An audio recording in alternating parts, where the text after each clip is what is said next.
spaghetti. And by thin, this electro-spun nanofiber pasta makes your grandfather's angel hair look like a redwood tree trunk. At 372 nanometers, that's 14,000 billionths of an inch thick. It can only be seen with an electron microscope. Made of safe edible starch for medical drug delivery and porous bandages that let moisture in and keep bacteria out.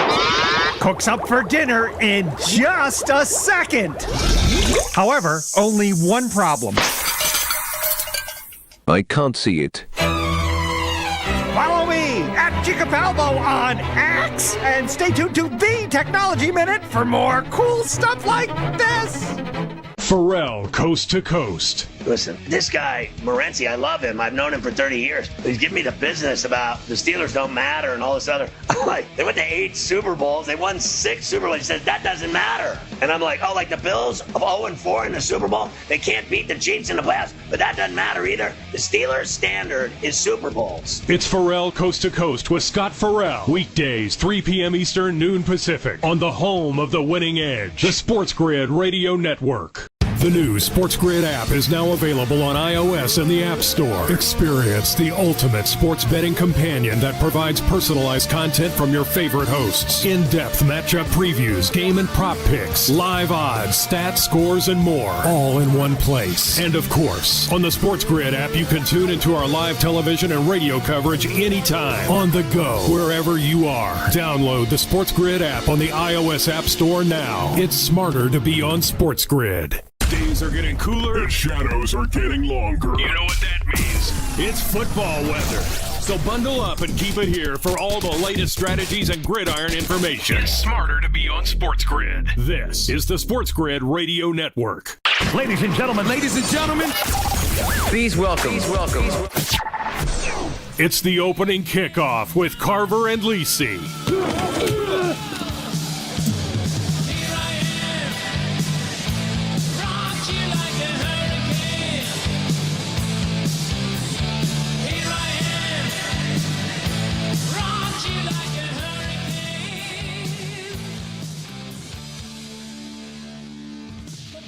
All right, here we go. Carver and Lisi with you. SportsGrid Radio, Sirius XM, channel 159. Great to have you with us on a Tuesday night on the grid. A lot going on as always. There's a ton of hockey tonight, which is great that we have Gentleman George in the house. We've got a bunch of NBA games. There's a ton of great college basketball games. I'm watching the golf with the TGL again here on a Tuesday night as Tiger is playing tonight with the Jupiter team, down 5-1 on the 7th hole. So that we'll see how that goes for him. And we've got a ton of football talk tonight as we are down to the last 8. Divisional round, which is always the best round because you just get 4. You should have the 8 best teams left at this point. You would think you'd get 4, or at least 3, hopefully, pretty good games because you didn't get many last weekend. So we will talk about all of those matchups. We've got some coaching stuff as well, especially since with George Beaner, I didn't think there was any chance the Cowboys were going to change some things up, but they are going to do that. Mike Carver here with you. Sans Joe out on assignment, as I already could tell you who he's after today, who he's looking for. He's knocking on Kevin O'Connell's door. So you could just go right up there to Minnesota, and you'll probably find Lisi outside O'Connell's house as he's looking. Because you know Joe last night, as he's doing that game with Kevin and Donnie, I'm sure it was pump it up, points, P-O-I-N-T-S, points, and him getting nothing out of the Viking offense. I'm sure it was not fun for Joe in that setting. As soon as I saw Kevin O'Connell's gutless tweet from him last night, I knew he was going to be after. So it is Tuesday, so you know what that means. Gentleman George Kurtz, here with us on a Tuesday night. Hi, George. How are you? How am I? I don't blame Joe for being a little upset at Kevin O'Connell. My first thought when you were saying that was, he should really be at Sam Darnold's house, or that's how he should be knocking on the door, right? Yeah. I mean, Mike, has there been, when was the last time you can remember somebody costing himself so much money in 2 games? I mean, he's lost a lot. I thought he was going to get something like a Lost a Daniel lot of Jones money. contract for 160, and now I don't know what he gets next year. I mean, anyway, you He's look a, at he proved when the lights get bright, he choked. I mean, and by the way, last night wasn't as bad as last Sunday night. I mean, he actually played a no, little bit better here, but he he caught himself a did. lot of money here. So He I said I think I might blame him. But that being said, I don't know what they were doing in the second half of last night. It looked like they didn't care. They punted at the 50-yard line, 4th and 5, first possession. They weren't running to the line of scrimmage here. They were taking forever. It's like, oh, is this a preseason game or are you going home in an hour? What's going on here? And I think that that's what caused Joe to send out the gutless tweet about Kevin O'Connell, because I was wondering the same thing. Because even though, you know how this goes, George, even though the game is not in doubt anymore, you knew that the Rams were going to win that game in the fourth quarter.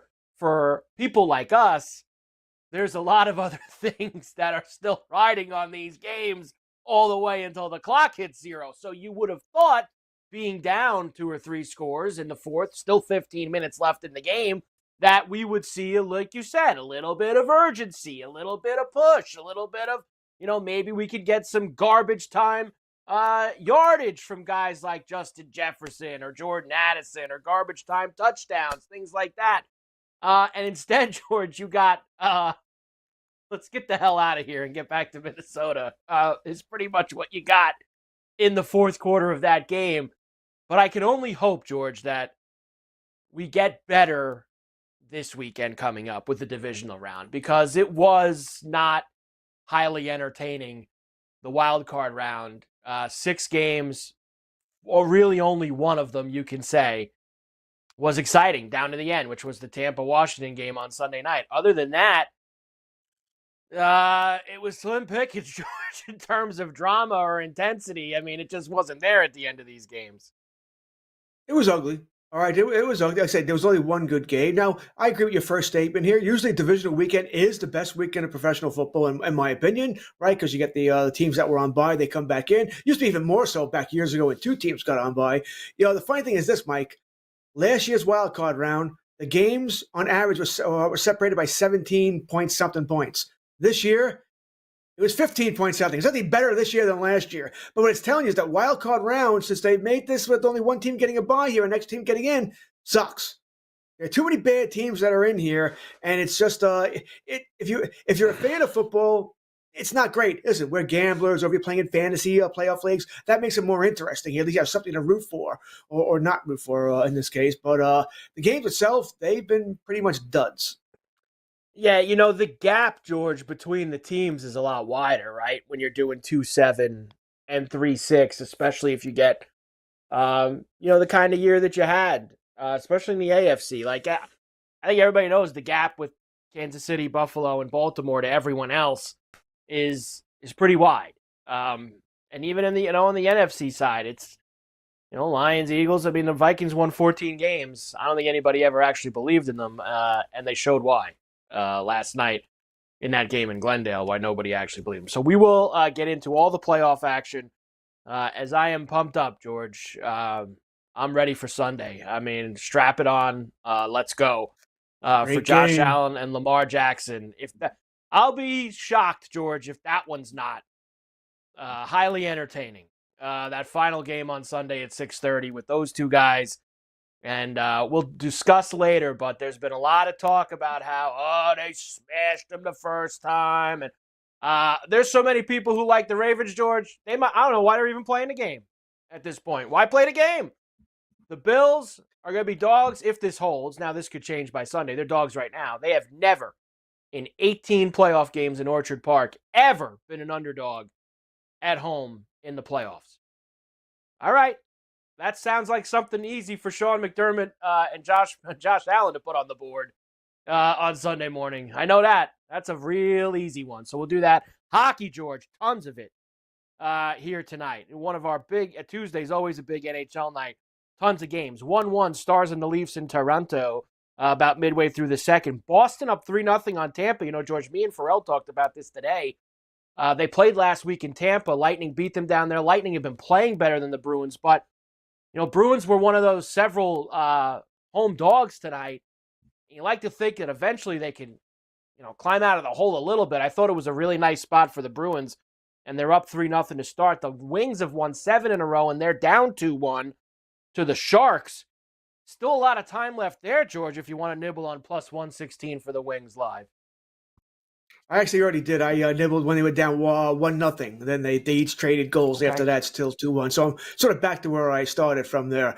So I took a shot on that. I got very lucky because I was going to take the Ning tonight. I'm going to take the Lightning, but then I saw that Braden Point got a little suspension here. He apparently missed a meeting, whatever the hell it was. Missed a meeting.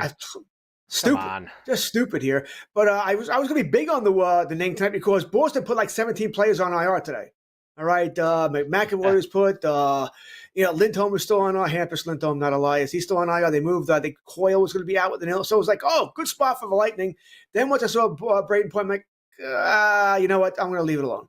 So I guess thank you, Braden Point, for getting suspended here for being benched tonight. So he's saving some ducats here. There is a bunch of other games. I'll do them on the other side, including the Islanders and the Senators at the horse track tonight as the Islanders come home after winning three in a row on the road, which is unheard of for the Islanders. So they're on a 3-game winning streak. Me and George can't watch the game, so at least we can try to talk about it and bet on it. And we got a few games coming later tonight. Carver and Lisi, SportsGrid Radio. George Kurtz in for Joe. We're just getting going on a Tuesday night in the Grid. We're back right after.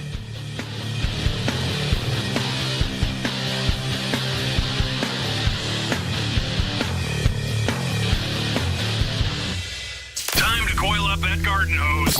And SportsGrid has you covered with strategies and info on football, baseball, and everything else. This is the SportsGrid Radio Network. Know someone with a drinking or drug problem? Learn how to get sober after we share these stories. I was 35 with 2 beautiful children when my life and addiction started to spiral out of control. After my divorce, I went into a depression cycle and started drinking more often and using prescription drugs. After my second DWI and arrest, my ex-husband threatened to take our children away from me. I was 17 when I became addicted to heroin and meth. I thought I could quit on my own, but I couldn't. It hit me when I was arrested. Get sober now. Your private insurance may cover costs and we'll get you here. It's simple. Just call Elite Rehab Placement right now. Please, don't wait. Your life matters to us. 800-959-6348. 800-959-6348. 800-959-6348. Call right now before it's too late. That's 800-959-6348. The sharpest football contest show in the land, the Las Vegas Football Contest Show, focuses on Circus Sports Million, Circus Survivor, and the Westgate Super Contest, handicapping the games and releasing our contest picks every week of the season. With 2 former Super Contest winners, Brady Cannon and James Salinas, a former NFL player, Mike Pritchard, and over $1 million in contest prize money won combined, the Las Vegas Football Contest Show will have you prepared this season like none other. Football Full Circle. There's going to be some team out there that still thinks Sam Darnold's the greatest thing in the world. But he's got to, I think, get like a Danny Nichols contract, as I like to call him. 4-year deal, maybe 2 years guaranteed, where maybe he would have gotten a 3-year guarantee. I think that's down to maybe 1.5 to 2 after what we've seen these last 2 weeks. It's Football Full Circle with Ben Stevens and Scott Wetzel. Weekdays, noon Eastern, 9 a.m. Pacific on the SportsGrid Radio Network. When the weather cools off, Major League Baseball playoffs heat up. Sit tight. The World Series is coming. Keep it here for every bit of the action with strategies and information to give you the winning edge. This is the SportsGrid Radio Network.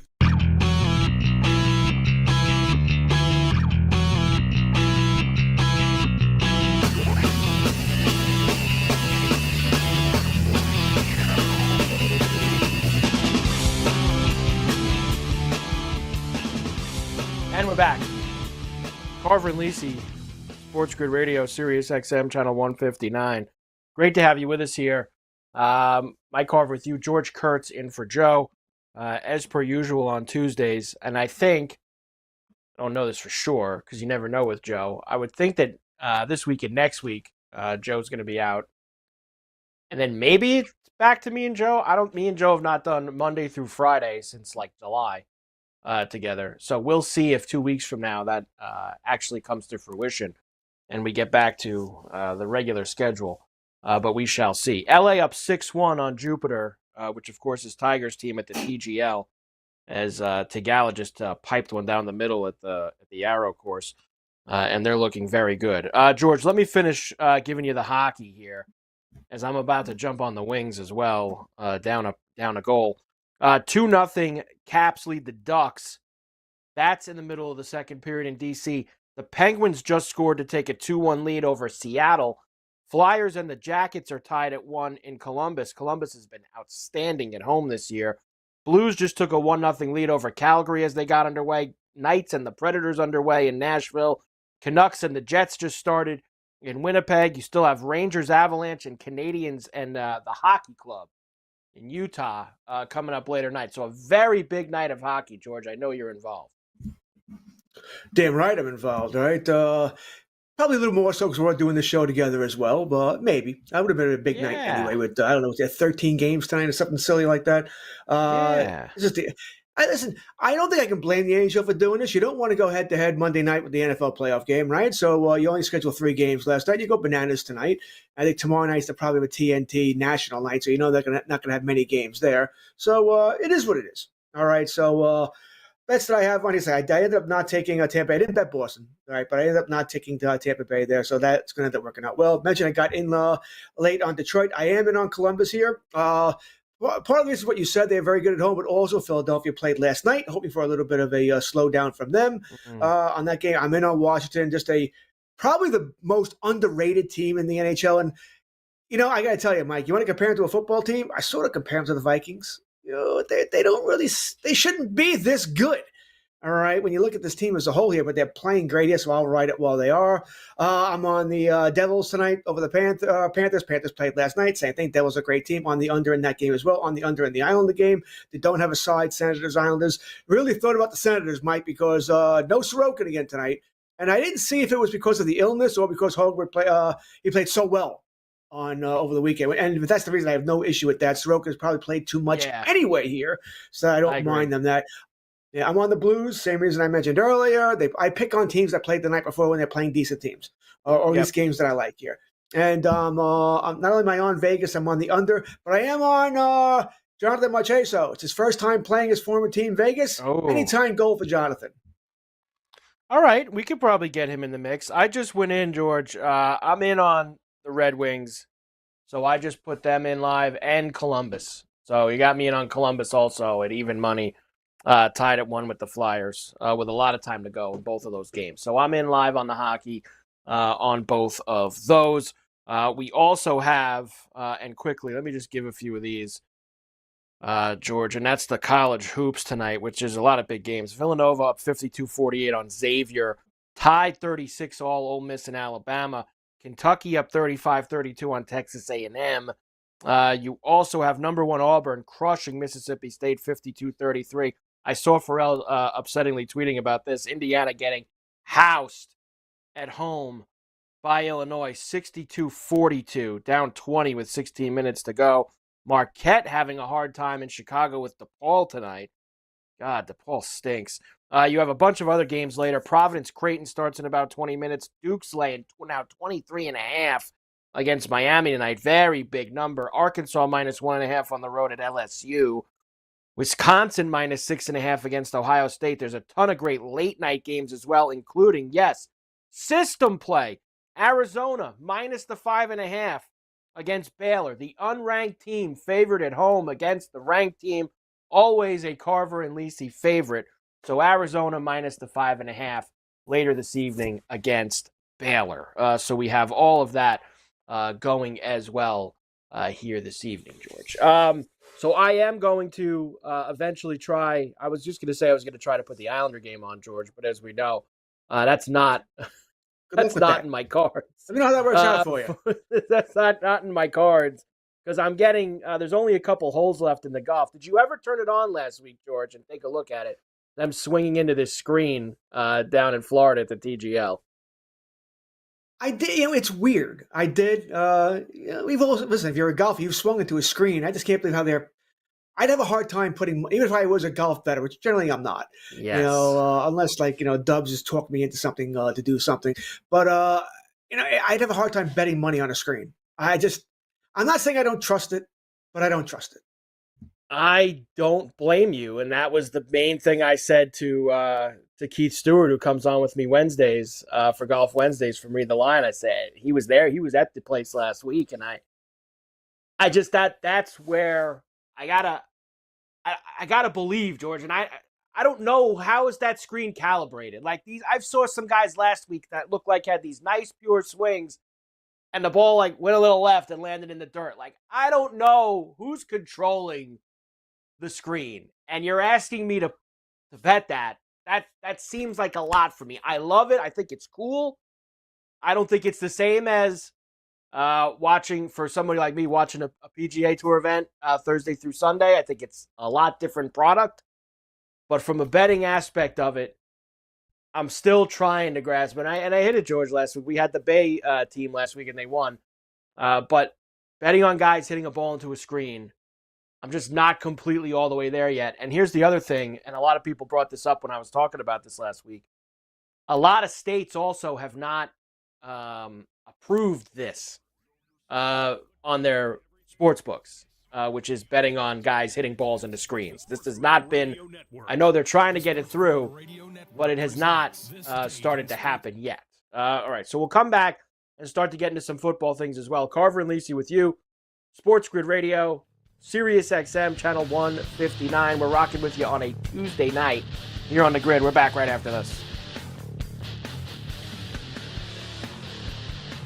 Time to coil up that garden hose. And All SportsGrid has you covered with strategies and info on football, baseball, and everything else. This is the SportsGrid Radio Network. Know someone with a drinking or drug problem? Learn how to get sober after we share these stories. I was 35 with 2 beautiful children when my life and addiction started to spiral out of control. After my divorce, I went into a depression cycle and started drinking more often and using prescription drugs. After my second DWI and arrest, my ex-husband threatened to take our children away from me. I was 17 when I became addicted to heroin and meth. I thought I could quit on my own, but I couldn't. It hit me when I was arrested. Get sober now. Your private insurance may cover costs and we'll get you here. It's simple. Just call Elite Rehab Placement right now. Please don't wait. Your life matters to us. 800-959-6348. 800-959-6348. 800-959-6348. Call right now before it's too late. That's 800-959-6348. The sharpest football contest show in the land, the Las Vegas Football Contest Show, focuses on Circus Sports Million, Circus Survivor, and the Westgate Super Contest, handicapping the games and releasing our contest picks every week of the season. With 2 former Super Contest winners, Brady Cannon and James Salinas, a former NFL player, Mike Pritchard, and over $1 million in contest prize money won combined, the Las Vegas Football Contest Show will have you prepared this season like none other. Football full circle. There's going to be some team out there that still thinks Sam Darnold's the greatest thing in the world, but he's got to, I think, get like a Danny Nichols contract, as I like to call him. 4-year deal, maybe 2 years guaranteed, where maybe he would have gotten a 3-year guarantee. I think that's down to maybe 1.5 to 2 after what we've seen these last 2 weeks. It's football full circle with Ben Stevens and Scott Wetzel. Weekdays noon Eastern, 9 a.m. Pacific on the SportsGrid Radio Network.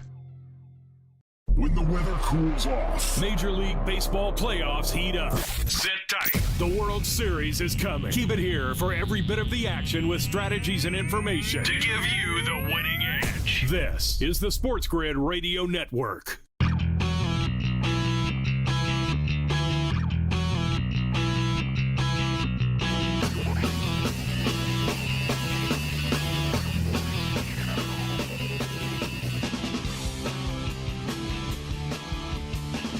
And we're back.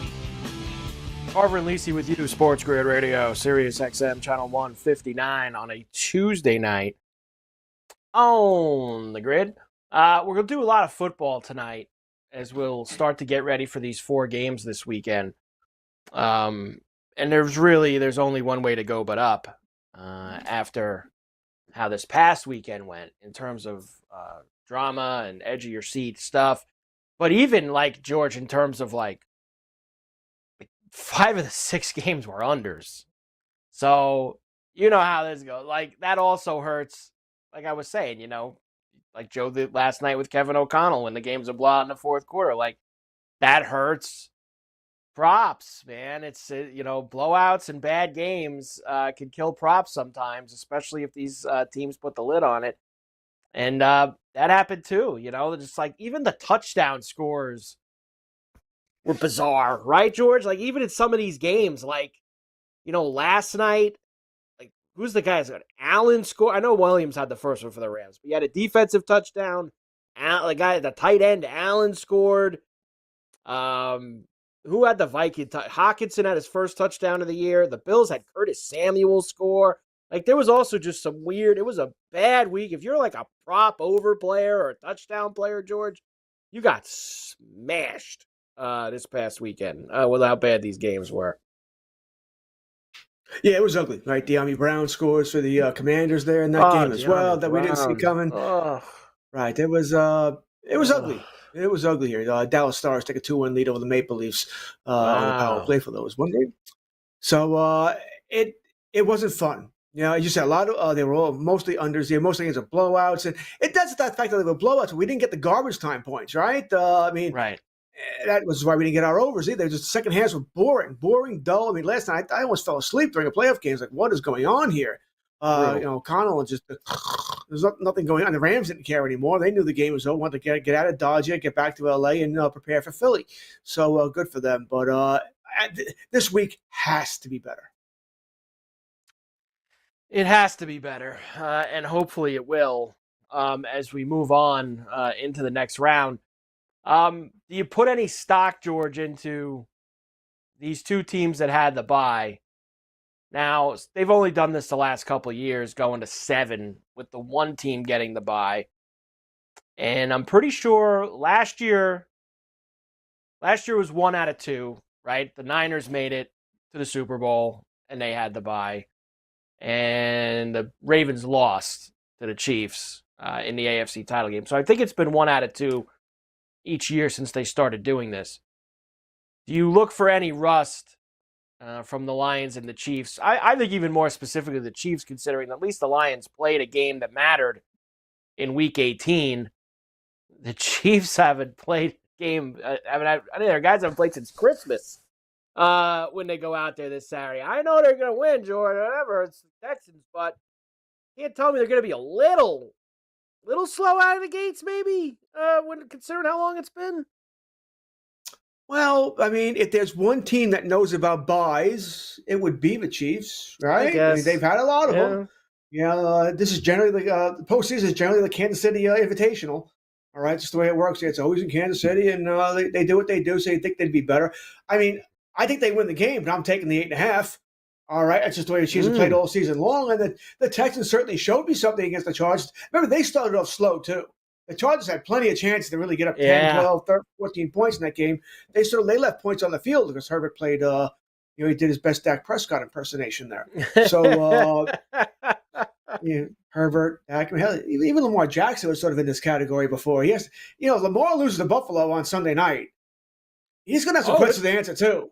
The chatter's going to be there if he loses on Sunday. He can't win the big one either. Going to absolutely be there for him. I know that Allen hasn't gotten to a Super Bowl, and I know that he hasn't beaten Mahomes in a playoff game yet, but he's got like 5 or 6 playoff wins, George. It's not like he hasn't won any games in the playoffs. Allen's not in this category.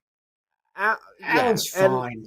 He should have beaten the Chiefs in the one game where they let up 50 yards. That's what I think some people don't get, is people say, well, Allen hasn't done this. Allen played the single greatest game a losing quarterback has played in a playoff game probably ever that day in a 13-second game. When you look at the numbers, when you look at him coming down twice in the last 2 minutes to take the lead, you can't do more than that and not get the ball back after you take the lead with 13 seconds left. An all-time game. But this is going to be a classic this week. And you're right. The questions will be there if Lamar loses. Carver and Lisi, SportsGrid Radio, Sirius XM, Channel 159. We are back on a Tuesday night on the grid right after this.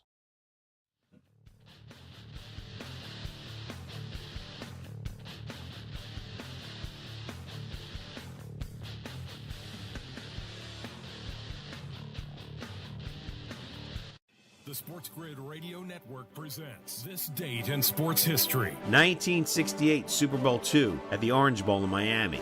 The Green Bay Packers beat the Oakland Raiders 33-14, covering the 13.5-point spread. Bart Starr was the game MVP as the Raiders turned the ball over 3 times. For Vince Lombardi, it would be his last game as Packers coach. And it would be 3 decades before Green Bay won another Super Bowl. For SportsGrid Radio, I'm Mike DeMurgis. SportsGrid TV and radio networks are the premier streaming video and audio channels dedicated to serving the sports wagering audience. Found on major smart TV platforms and streaming on SportsGrid Radio and Sirius XM Channel 159. SportsGrid's real-time data, expert commentary, and entertaining analysis transform viewers into informed sports enthusiasts. Our weekday radio lineup begins with the early line at 8 a.m. Eastern with Ben Stevens and Donnie Rightside. Donnie joins Kevin Walsh on Moneyline at 11 a.m. Eastern, followed by Football Full Circle at noon Eastern. Kaplan and crew join the party at 1 p.m. Eastern. And Pharrell Coast to Coast keeps things rolling from 3 to 6 p.m. Eastern. Get in the mix with Kevin Walsh and Game Time Decisions at 6 p.m. Eastern. Evenings simmer with Carver and Lisi. Then boils over with Gabe Moritzi on Sports Rage Late Night at 10 p.m. Eastern. To find out where to find SportsGrid that's best for you, go to sportsgrid.com. It's smarter to be on SportsGrid.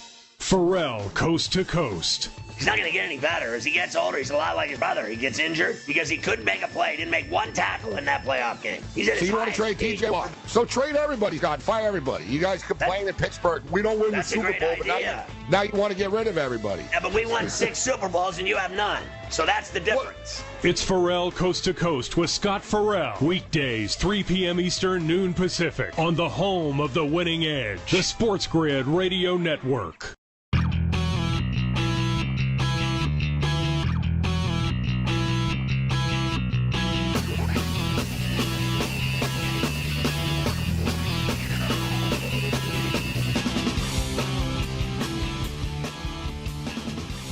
And we're back.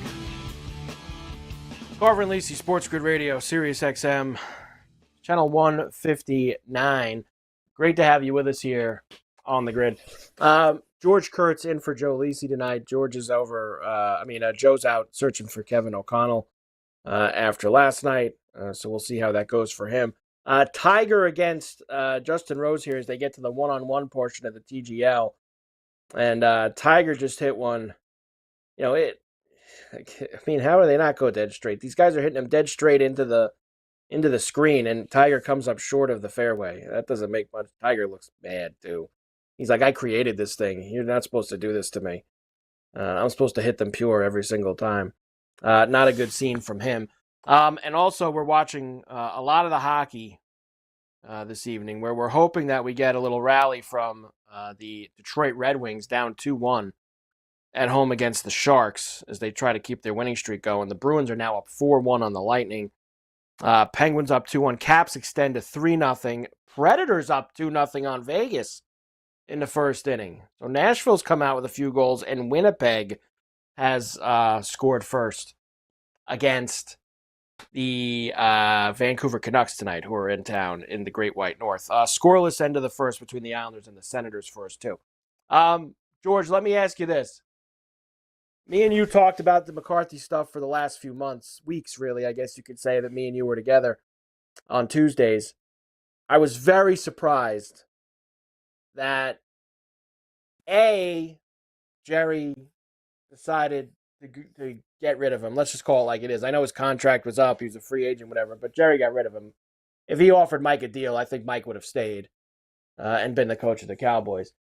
Not only that he did it, George, but 2, why did he mess around for a week and then do it? Because then he blew his chance to go interview Ben Johnson, who everybody thinks is the next coming of Bill Walsh. So I was kind of surprised on both fronts. I'm not surprised he's talked to Dion. I'll get into that in a moment. But a little surprised, George, that Mike's gone. Yeah, I think that's the right term. I'm not shocked. I am surprised. I think what happened here is that I think Jerry wanted a shorter contract. Jerry wanted, 2 years, maybe with an option. And Mike wanted more standard 4 to 5 years. And Jerry didn't want to go that far, which lets you know that Jerry had his doubts. And if you have your doubts, go move on. All right. So McCarthy's a good, solid coach, but he's not going to bring it to that next level. His system is ancient. It's not built for today's football. So as a Cowboy fan, I'm the first person to tell you, yeah, I'm kind of glad McCarthy's gone. But Mike, I'm the first person to tell you, it doesn't matter.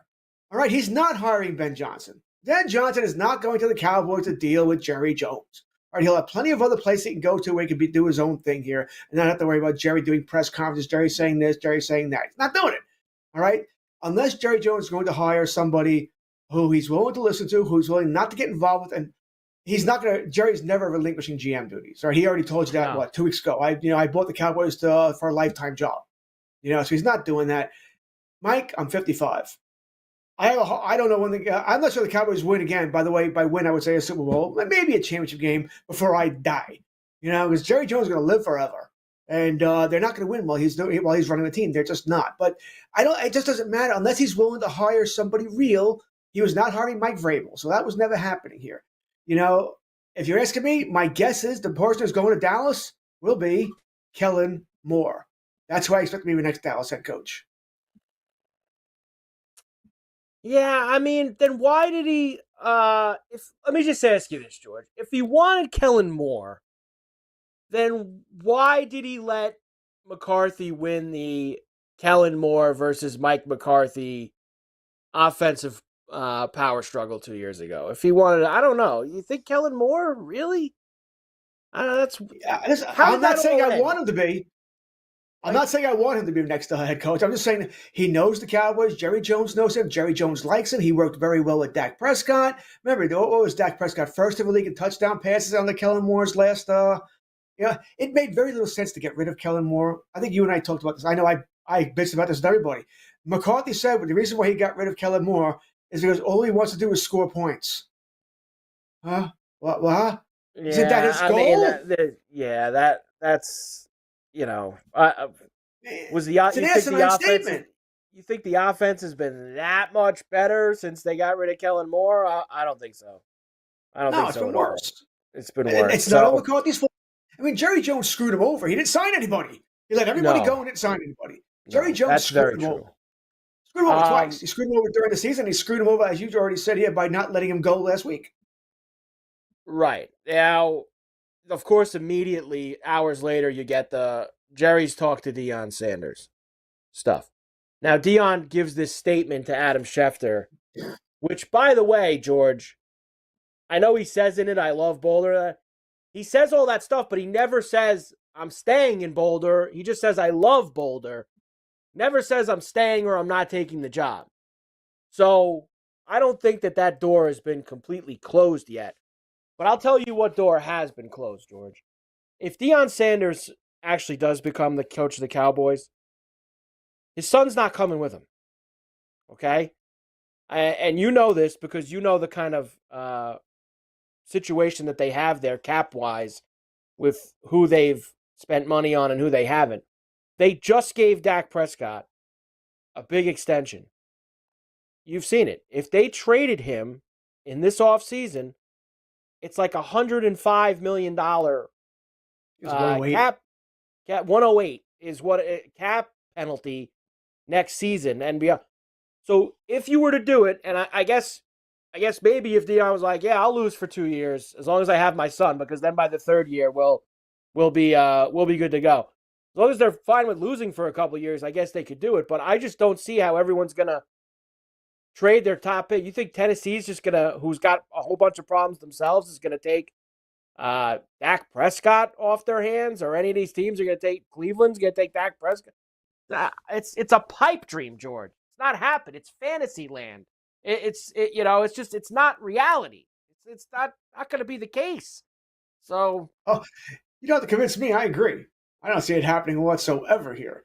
All right. As you said, Tennessee would have to agree. They'd have to be in love with Dak, right? Because you have to go trade your one and maybe some other picks as well here. But even if it was just straight up, your number one, Sanders for Dak, I mean, I guess theoretically, sure, Deion could go, all right, listen, I'm willing to eat it for a couple of years. It'll take me that long to get Sanders up to the NFL, to my son up to the NFL standards anyway, and it gives you 2 years to get the cap under control.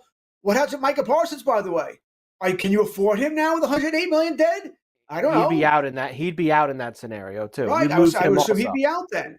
You might as well So, trade I mean- Lamb too. You might as well get him. Might as well get him out also. You would be completely stripping everything down to the studs if you did that scenario. Everything would have to come down. Everything, and lose and get yourself top picks for the next 2 years too. So and just lose all Just that. remember this: Dion is not an X's and O's guy. He'd have to hire a top OC, a top DC. I think Shermer, by the way, is the guy who he's already said has to come with him. It's a package deal. Right, Pat Shermer. That's okay. It sort of is what it is. Fine, but here's this: Dion may be the only person who would upstage Jerry Jones, and I don't think Jerry would like that.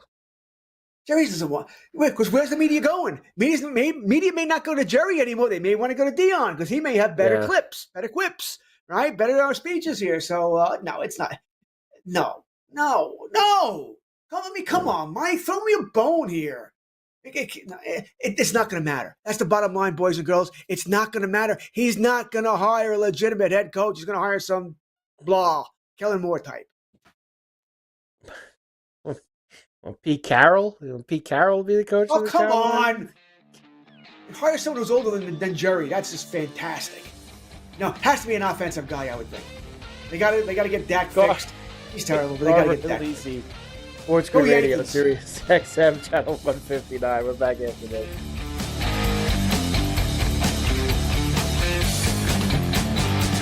Yeah, it's getting cooler. Football weather is here. Stay tuned for all the latest odds, strategies, and info. It's smarter to be on SportsGrid. This is the SportsGrid Radio Network. The new SportsGrid app is now available on iOS and the App Store. Experience the ultimate sports betting companion that provides personalized content from your favorite hosts. In-depth matchup previews, game and prop picks, live odds, stats, scores, and more. All in one place. And of course, on the SportsGrid app, you can tune into our live television and radio coverage anytime. On the go, wherever you are. Download the SportsGrid app on the iOS App Store now. It's smarter to be on SportsGrid. Pharrell, Coast to Coast. Listen, this guy, Morency, I love him. I've known him for 30 years. He's giving me the business about the Steelers don't matter and all this other. I'm like, they went to 8 Super Bowls. They won 6 Super Bowls. He says, that doesn't matter. And I'm like, like the Bills of 0-4 in the Super Bowl? They can't beat the Chiefs in the playoffs, but that doesn't matter either. The Steelers' standard is Super Bowls. It's Pharrell, Coast to Coast with Scott Farrell. Weekdays, 3 p.m. Eastern, noon Pacific. On the home of the winning edge, the SportsGrid Radio Network.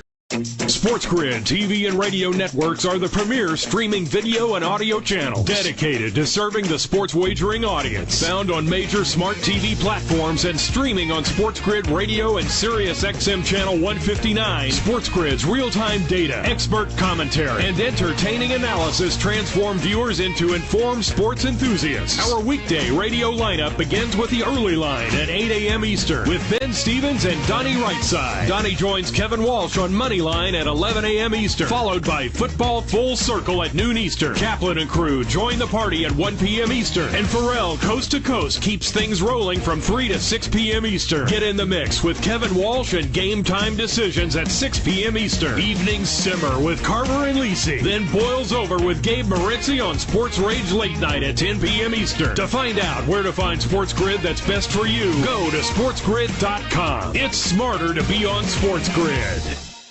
No way football is playing in the fall and winter. Because the hits don't hurt as much when you're numb. Get the lowdown on all the sports action coming up right here. It's smarter to be on SportsGrid. This is the SportsGrid Radio Network. And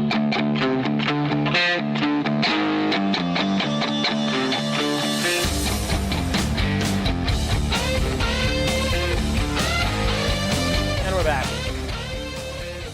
Carver and Lisi, SportsGrid Radio, Sirius XM, Channel 159. Great to have you with us on a Tuesday night. George Kurtz in for Joe, as he'll be back tomorrow. And me and Joe actually every day the rest of this week. Wednesday night, Thursday night, Friday night. I know it's been a lot of weeks of not the normal schedule. Last week you had those games on Thursday, Friday. You had holidays the 2 weeks before that, other things going on. Really, after the title game on Monday, which is Notre Dame and Ohio State, as we know, after that Monday night game, it's pretty much back to me and Joe coasting every night. We should be on our way after that. So almost through all the football and the holidays and things. Remember, Joe's always in a bad mood during that time of year because he's upset because football's over.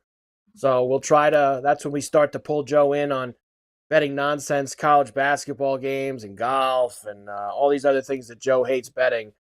We try to keep him occupied by playing with that.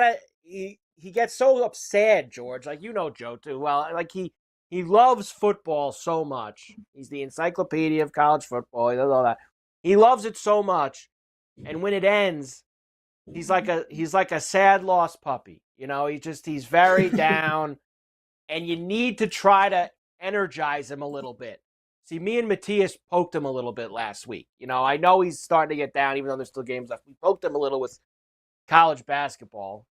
We baited him into basically betting a couple college basketball games, and he ended up hitting one. He trounced me with that Illinois game. So you got to keep Joe entertained, George, when football ends. You got to make sure you keep him going because he loses his train of thought. 7 games left. That's it. Trying to explain to my kids, 7 games. Sad. It's very sad. And then you wait all the way to really September. It's the longest wait of the seasons, right? It's the longest wait. It is the longest wait by far. Now, me and you love hockey, so we'll be all right. April, May, June. Me and you love baseball, so we'll be all right for the most part. Obviously, baseball can get a little tedious in the middle of the summer. It's 8,000 games. I'm good with it, so I don't care. The worst time of year. You can watch baseball every night like you watch hockey. You could put every game on in front of you, and you'll be good to go. And I do too now because of really the last couple of years. Start with how much I love playing the homers and doing all that. I'm into now. I can watch the games because of that on a pretty nightly basis. So I'm great with baseball as well. I'm good with it. The worst time of year is the day after the Super Bowl until opening day. And we're going to get teased this year again because the Dodgers and Cubs are going to open in Korea a week early. Right. So you get that, and then you're gone again for a week. It's the worst because you and I live here. We know we're going to freeze. By the way, by the way, this will affect Buffalo too over the weekend. The Bills. We're getting whatever the hell they call from Siberia. Nasty cold from Siberia this weekend. Arctic chill. Hell? You're going to get an Arctic chill coming in this week. This week, Siberia is coming to kill us. It's like. I did see that there's going to be some potential for some snow for both Philadelphia and Buffalo on Sunday. Now, I don't think anything. I just checked. Buffalo says Saturday and rain, snow. Sunday cold though, about 10 Real degrees cold. at game start. So and that makes it a little bit tougher to smash into Derrick Henry also when it's 10 degrees out. Yeah, makes that's it not a little. fun. Do you feel any better about smashing it at Derrick Henry when it's 90 out? I really don't. No. I certainly don't. I don't feel any better about that. That's for sure. Do we get a Red Wing goal yet, George? Are we on the board yet? I'm watching the game. It's still 2-1, second intermission. No. Second. I don't think we've got many goals at all of late. We haven't gotten Columbus yet either. They're still 1-1. No, 1-1, also intermission. Still 3-0 Caps.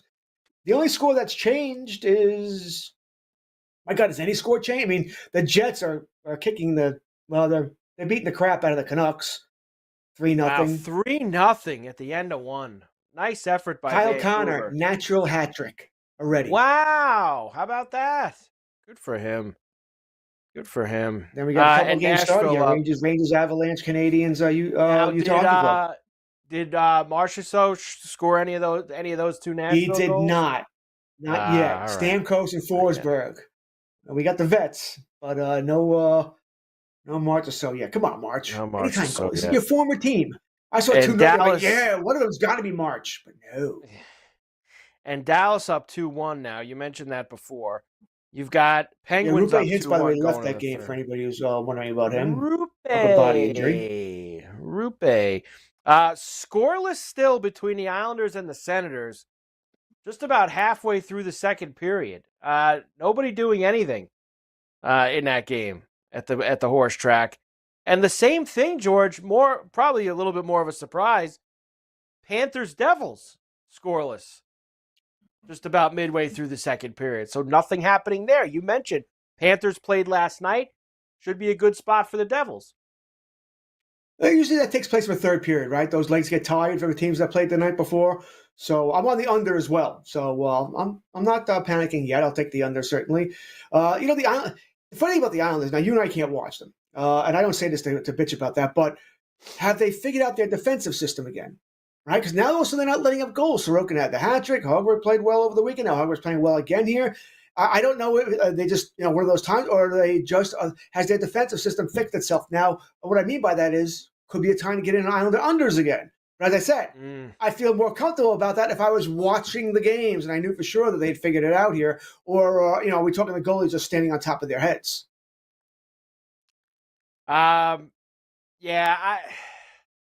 It's hard to tell, like you say, because you're not seeing much of it, but they have been getting some better defensive performances. Look, they have a stretch. I think, what are they playing now, George? Is it 5 out of 6 at home or 6 out of 7 at home? Yeah. They got a big stretch here where I think it might have been 7 straight at home actually from the start. This is their season. This is their season right here. Like, this is where they need to absolutely put themselves back in the mix. Carver and Lisi, SportsGrid Radio. George in for Joe. We're back right after this. The boys of summer become the champions of fall. The World Series is on its way. And SportsGrid brings you every angle. This is the SportsGrid Radio Network. Do you use the expensive blue or yellow pills to charge your sex life? Are you thinking about it? What if we can promise you the same results for less than $3 a pill? If you're paying $20 a pill for the other pills, you're getting taken to the cleaners. Our pills deliver the exact same results for less than $3. You'll save more than $16 a pill for the same results. And right now, radio callers will get 44 blue or yellow pills for $120 with free discreet shipping. You can save more than $700 off pharmacy prices. Charge your sex life now and save a ton of money. Call now and get your 44 pills and save over $700 and qualify for free shipping. Stop overpaying and call right now. Paid for by Steel Man Pills. 800-823-3851. 800-823-3851. 800-823-3851. That's 800-823-3851. Football full circle. There's going to be some team out there that still thinks Sam Darnold's the greatest thing in the world, but he's got to, I think, get like a Danny Nichols contract, as I like to call him. 4-year deal, maybe 2 years guaranteed, where maybe he would have gotten a 3-year guarantee. I think that's down to maybe 1.5 to 2 after what we've seen these last 2 weeks. It's football full circle with Ben Stevens and Scott Wetzel. Weekdays noon Eastern, 9 a.m. Pacific on the SportsGrid Radio Network.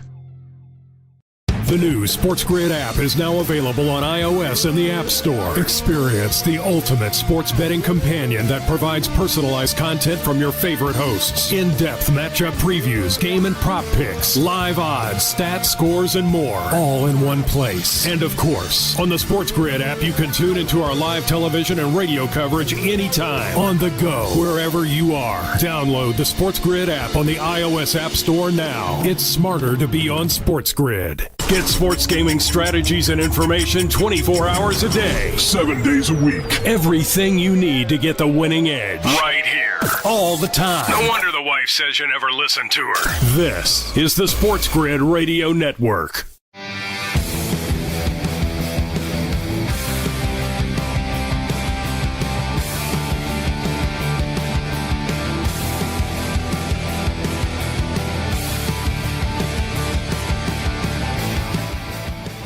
And we're back. Carver and Lisi, SportsGrid Radio, Sirius XM, channel 159. LA up 9-1 at the TGL over Jupiter, which, of course, is Tiger Woods' team. I've seen Tiger miss some bad misses on some putts here on this green out at that SoFi TGL Stadium. Meanwhile, everyone else, Tagala just missed one as well. But, I mean, Tiger missing by, like, wide margins. He's missed some of these putts here this evening. I did just see this, George. I figured I'd give it to you, and then we'll start the top of the second hour with some of these games for this weekend. There is still several free agents in baseball who have not signed yet. Now, everyone wants this Roki Sasaki from Japan. And I guess yesterday, George, they started telling teams that they were out. Like the Yankees are out, Giants are out, the Mets are out, etc. The Dodgers are meeting with Sasaki again today. Says, and their star player will be in attendance. I guess that means Ohtani's going to meet him, George. I guess that's what that means. Ohtani goes and sits down with Sasaki and tells him how great it is. It is amazing, George. You would think they get Ohtani's everyone. already met him. They get everyone. Well, I mean, the Dodgers were always the favorite to land Sasaki, so this is not a surprise. I think his uncle is Yu Darvish, so the Padres have it in here. But Mike, you wonder if the ownership problems now there make Sasaki go, maybe not. I mean, listen, if I'm Sasaki, I am playing with the Dodgers. I mean, you're playing for peanuts. As far as sports play, you're playing for peanuts, right? Because you're only getting your the international signing, whatever, $5 million from the Dodgers. So I want to play in LA. Okay, the Flyers, I get it, but I don't. Assuming that doesn't bother them, I don't think it changes all that much. The great weather, great team, Ohtani, Freeman, Betts. I mean, the pressure won't be on you. What are you, SP3 to start the season at best? All right, Clayton, they're going to re-sign Clayton Kershaw at some point as well here. So there's no pressure on you.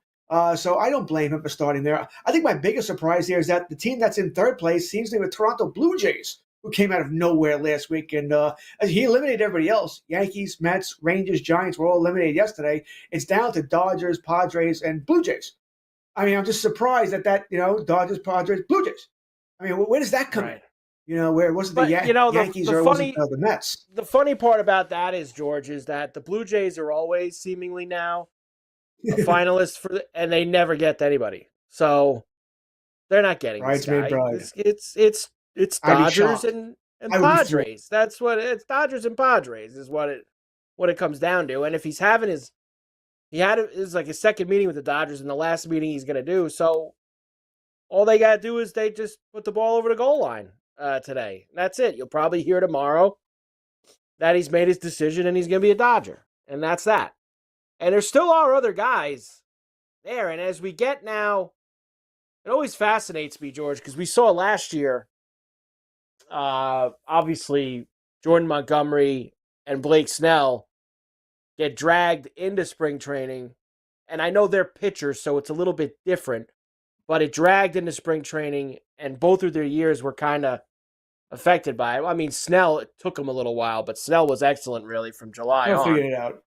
But Montgomery was pathetic all year for Arizona when he actually pitched. Some of these guys are going to have to start making some decisions, whether that's Alonso, Bregman. I think there's even Profar still out there too, right, George? Yep. Profar still out there. There's still some guys of significance Santander. out there.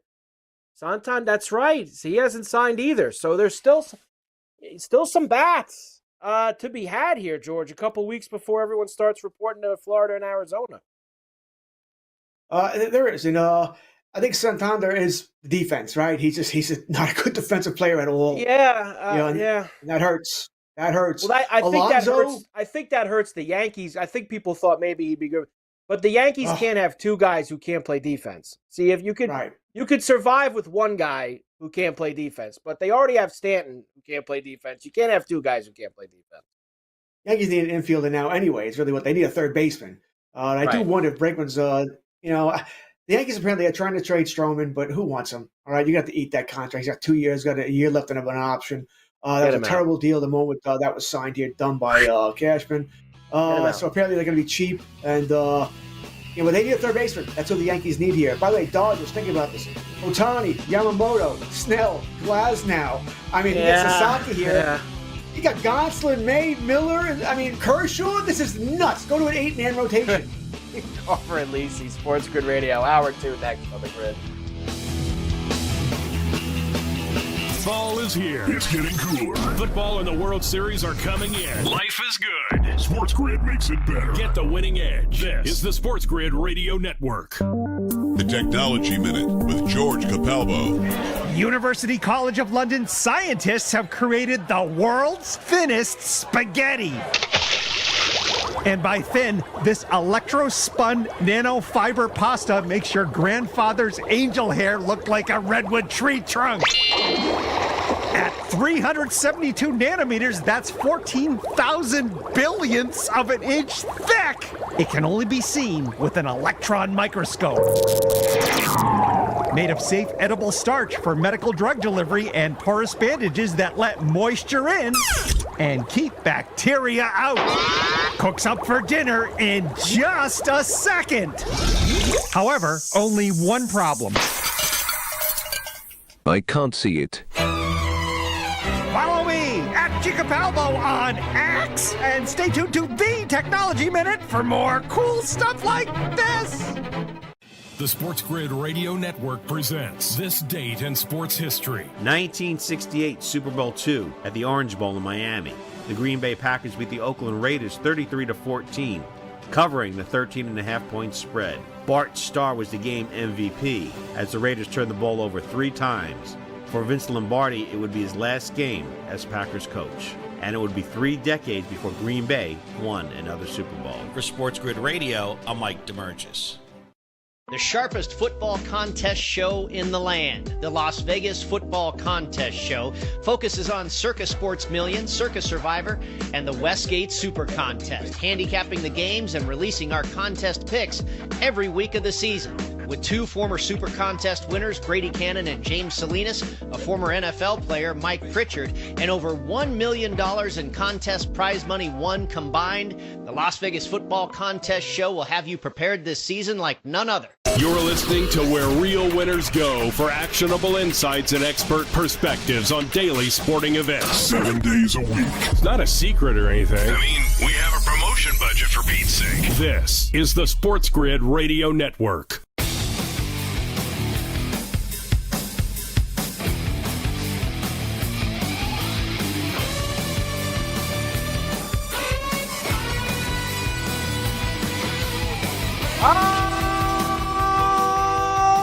Here we go, hour number 2 here with you, Carver and Lisi, Sports Grid Radio, Sirius XM, channel 159.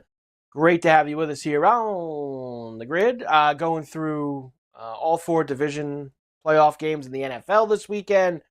We got some hockey on as the Sharks take a 3-1 lead over the Red Wings now. That's not good for us. The Senators have taken a 1-0 lead on the Islanders.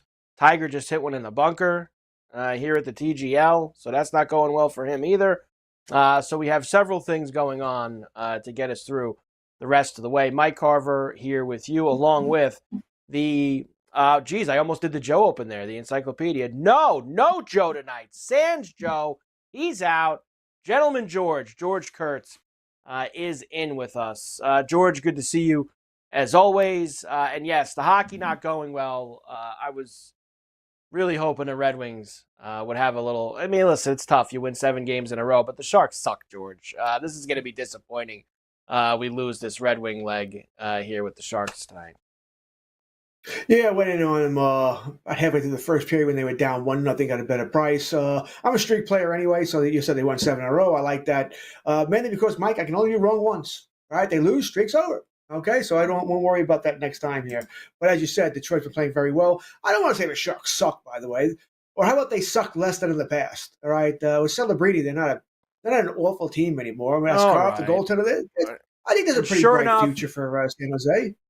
They give up a goal to go down 3-1, and then they get one right back to 3-2. So we're right back to where they were. But now we need the push here, George. Keep the push going here at 3-2. You know, I'm seeing the goal here now. What a nice bounce off the boards to Tarasenko there for the goal. That is a little home ice cooking there, man. That took a weird bounce on the shoot in. So hey, we'll take it. We'll take it. Maybe that wakes him up here. George, I'm gonna have to get this on. I can't watch Tiger hit any more balls out of the sand and miss 6-foot putts. So I'm gonna have to get the Red Wing game on turn on here. The Dallas game. At least one Dallas team can win. Stars, another goal, 4-1 over Toronto. Wow. Hey, there are. Now, it's hard to buy in, George, because they've burned me a lot the last few years. I've had Star futures very early in the year the last few years, and they just never get it done, never get over the hump. So this will probably be the year, George, because I didn't play them this year. yet. So this will be the year that the Stars actually win. I didn't play them either. They're a good team. They really are a good team. They have some injury worries now, but a good solid team. The problem is the West is loaded. I mean, Edmonton, good team. Colorado, good team. Winnipeg, good team. A lot of good teams. It's hard to go. Listen, we can say the same thing about the Eastern Conference. Carolina, Devils, Toronto's actually looks like a good team. Not tonight. So it's hard to get through Stanley Cup playoffs. It truly is here. That's why, generally I don't bet too much. Like for NFL, I'll bet all the win totals you want me to bet, or who's going to do what. I feel much better about the NFL. Baseball, same thing. Hockey, I tend to do that once the playoffs start. And I feel a little better about getting a feel on who's good and who's not good. Hockey is just I love hockey. You know that. It goes on forever, though. It never goes on forever. It starts before the regular season baseball is over, just as the playoffs starting, and it'll end probably around the All-Star game. Think about it. It's just nuts how long hockey is. So Detroit gets this game back to 3-2, and then they take an awful penalty. So now San Jose is going to have a power play here with 13 minutes to go in the period. All right, George. So we'll keep our eye on all this hockey. We're going to be watching it. There's some hoops on too, and we'll have some things that we'll be diving into. But we do have, and we'll focus a lot of time this hour on NFL divisional playoff weekend. 4 games, the 8 best teams, and this is what it's all about. This is usually, as we mentioned last hour, the best weekend football-wise of the year when it comes to the games. You are down to the best. Everyone's playing. You've kind of, you sometimes get an upset last round, but usually the best teams find themselves through. And we have that. You have Mahomes, you have Allen, you have Lamar. You've got the Lions, you got Goff, you've got Jalen Hurts and the Eagles. Jaden Daniels getting himself in the party here. Stroud and the Texans, say what you want about them. But at the end of the day, they were probably the 4th best team in the AFC this year. And they've got themselves here. So I don't think, George, there's necessarily anybody here, and the Sharks get a power play goal. So that was just completely gutless by Detroit. Just an awful job by them. And not only did they get it, George, they let this guy walk in on the power play. Granlund came in and just walked in and just put it by him. So 4-2 Sharks.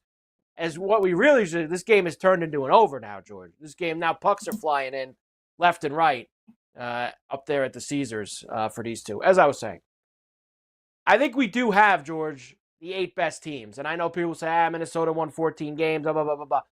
I think we have the 8 best teams this year playing this weekend. We have the right 8. Let's hope the games match it. I might want to put Bengals in there over the Texans. I don't know if I'm going to vote, but Texans played great. They played absolutely after that first quarter against the Chargers. They played great. That defense was swarming. They were killing Herbert there. So I'm looking forward to this week. I truly am. Although, listen, the long running joke. Even when you put the Super Bowl champions, Houston, you're still getting the early Saturday game. I just find, and I'm not knocking it, by the way, because I would rather see Washington and Detroit in prime time. Points should be scored here. Of course, Buffalo and Baltimore is going to be the highlight game of the weekend, so they would get Sunday night here. And Rams, Philly, I guess Sunday afternoon is the same as Saturday afternoon. But I just found it hilarious because first thing I thought, what if Houston's still going to get that early Saturday game even against Mahomes and the Super Bowl champion? Sure enough, yep, you got it. Yeah, and it's not a surprise to me. Houston played in it too last year in the second round in Baltimore. That was the Saturday 4:30 game. So Houston is always going to be in this slot, George. It is what it is. Now, these two played a few weeks back. If you remember, they played that Saturday game before Christmas in Kansas City. That was the game that everyone thought that Mahomes wasn't going to play because he got hurt the week before.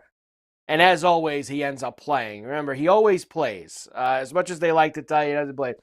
But 27-19, the Chiefs beat them that day. So they won that game by 8, George. And sure enough, what's the number as we sit here on a Tuesday? 8.5. 8.5. For the Chiefs and the Texans. Right? Things don't change. And this wasn't, the Chiefs needed. Now, this was a 24-19 game, and the Chiefs got a field goal late in the fourth to extend it to 8. I'll tell you this. If the Texans get the kind of effort from Will Anderson and their front line that they got against the Chargers, they may hang around in this game a lot longer than people think they're going to, George. If they get that kind of pressure and Anderson makes that kind of an impact like he made against Herbert, they will hang around this game. I don't trust the Texan offense to do much, but if they could play D like that, they might hang around. I don't think this is a foregone conclusion. Kansas City wins the game. I don't. I think I said it early in the show, by the way. I think whoever wins Sunday night, Buffalo, Baltimore, I think they go to Super Bowl. I think the championship game is actually Sunday night. I think either one, Buffalo or Baltimore, would beat Kansas City or Houston. So that's I know I'm teasing you there, but I've made a rule. I've told Pharrell, I've told Gabe yesterday, and now I'm going to tell you, George. I'm not talking about next week until I get through this week. As much as I want to say I agree with you, I think that I am not talking about anything beyond for Buffalo beyond Sunday. They have a lot of problems on Sunday at 6:30 at their place coming into town. And you should. I can't. You should, because that's a rough game. Can't worry about beyond that. I might agree with you, but I'm not going to do that. Carver and Lisi, SportsGrid Radio. George in for Joe. We're back right after this.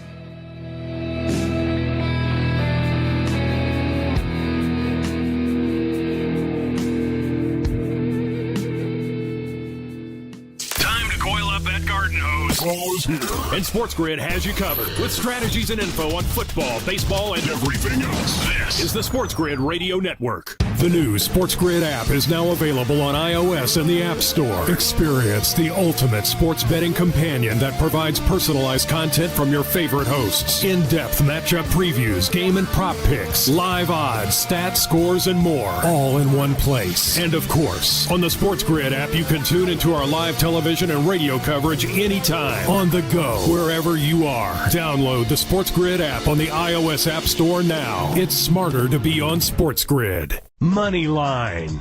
The more he lost, the more he cheated. The more organizational changes at Michigan that he made. He'll do the same thing with the Chargers. You need a coach that's willing to put your team on the edge to win a championship, and Harbaugh is going to do that. I'm buying the Chargers' future because they got a coach that will do whatever he can to win a championship, which includes cheat all the way there.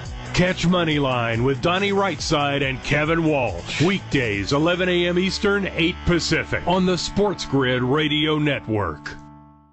Know someone with a drinking or drug problem? Learn how to get sober after we share these stories. I was 35 with 2 beautiful children when my life and addiction started to spiral out of control. After my divorce, I went into a depression cycle and started drinking more often and using prescription drugs. After my second DWI and arrest, my ex-husband threatened to take our children away from me. I was 17 when I became addicted to heroin and meth. I thought I could quit on my own, but I couldn't. It hit me when I was arrested. Get sober now. Your private insurance may cover costs and we'll get you here. It's simple. Just call Elite Rehab Placement right now. Please, don't wait. Your life matters to us. 800-959-6348. 800-959-6348. 800-959-6348. Call right now before it's too late. That's 800-959-6348. Days are getting cooler. The shadows are getting longer. You know what that means? It's football weather. So bundle up and keep it here for all the latest strategies and gridiron information. It's smarter to be on SportsGrid. This is the SportsGrid Radio Network.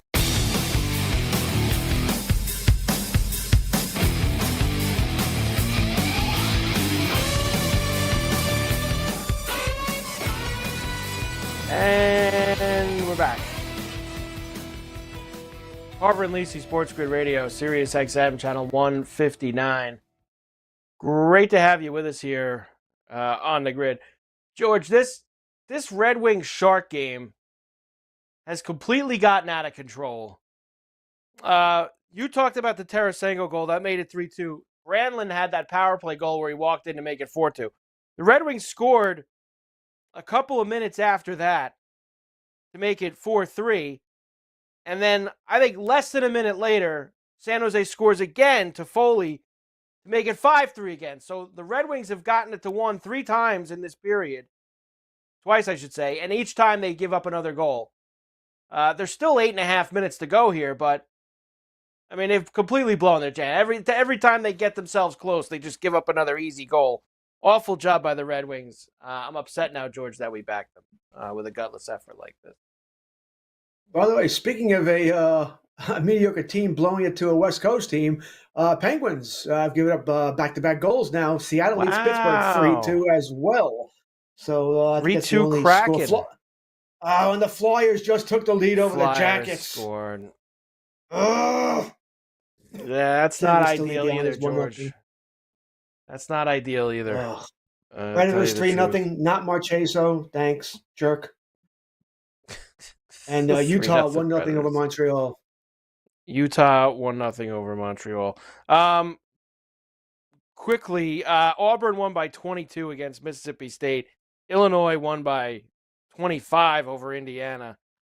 They're down to the wire here in a couple of these other ones. Ole Miss up 8 on Alabama, so they're going to get a big win on the road. You've got Kentucky up 8 on Texas A&M at home. Missouri, Florida just started. Ohio State, Wisconsin just started. And Miami and Duke are underway as well. Remember, that's a very big number, 23.5, 24.5, depending on where and when you got it, for the Hurricanes tonight at Cameron Indoor. There is NBA tonight, too. I didn't mention any of that. The Cavs are up 113-106 on the Pacers. The Bucks are up 21 on the Kings at the half, so they're smashing them. And the Thunder won by 16 over the Sixers earlier as well. Nets and Blazers in Portland at the top of the hour, if you're so interested in such things. So Chiefs-Texans, we said 8.5, and the total right now, George, is ticking in at 41.5, which they, of course, got through fairly easily in the first game, 27-19. Yeah, fairly easily, but still, they got through it in the 8.5. I asked you earlier in the show if you thought there'd be any rust. It's hard to, it's hard to doubt the Chiefs with anything. Like, if this was some team that never made the playoff, never been a 1 seed before, never won a Super Bowl before, and you told me they hadn't played a legitimate game since Christmas Day, and they're going to be playing on January, whatever the hell Saturday is, George, 16th, 17th, I'd say maybe it'd be a problem. But, George, not for this team. I don't think it's going to be a problem for this team when they step on the field on Saturday. It's still 3.5 weeks. I mean, it's a long time. I mean, it's 3.5 weeks. All right, it's a long.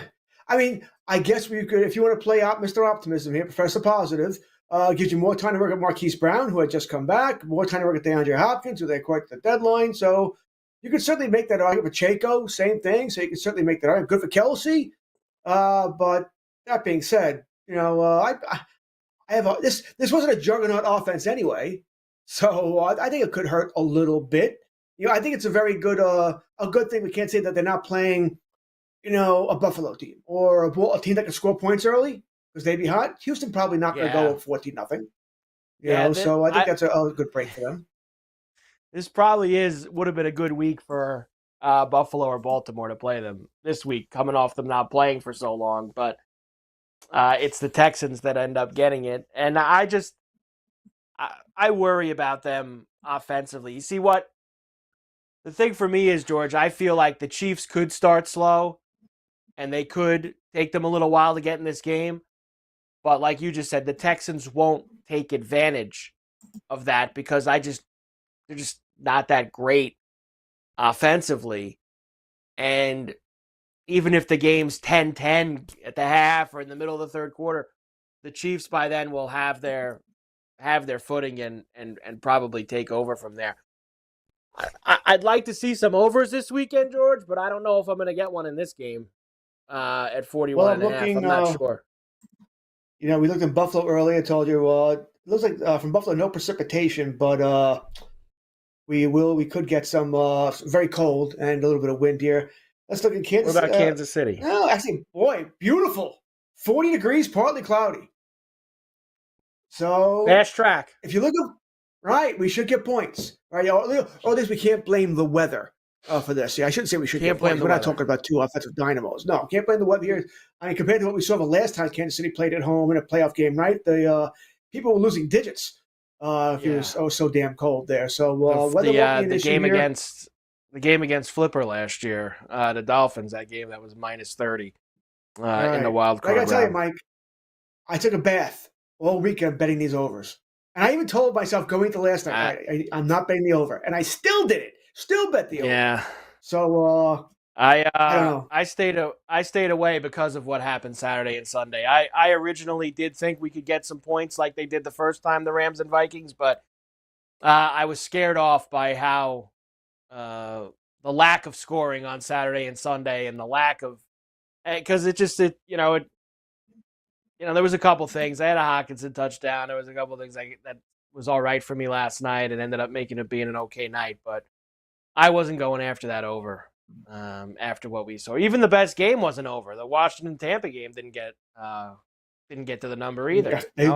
And the only game that's gone over was the Charger game and it was by the skin of the teeth. It was by a half that game went over, the Charger-Texan. And would you like to know the only game I bet the under on this weekend? Charger-Texan game, probably. I would guess There you would go. be the only game you bet the One under of those on. weekends. I liked it too. George. We'll talk about Lions and Washington when we come back. Carver and Lisi, SportsGrid Radio, Sirius XM 159. We're back in.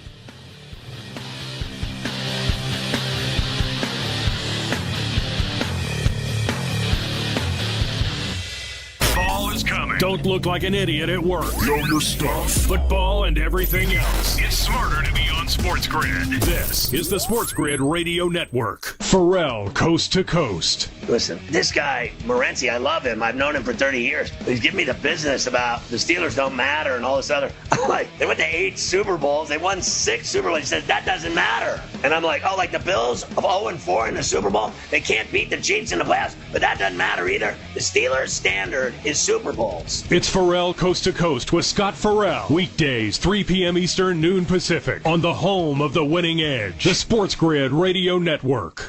The SportsGrid Radio Network presents This Date in Sports History. 1968 Super Bowl II at the Orange Bowl in Miami.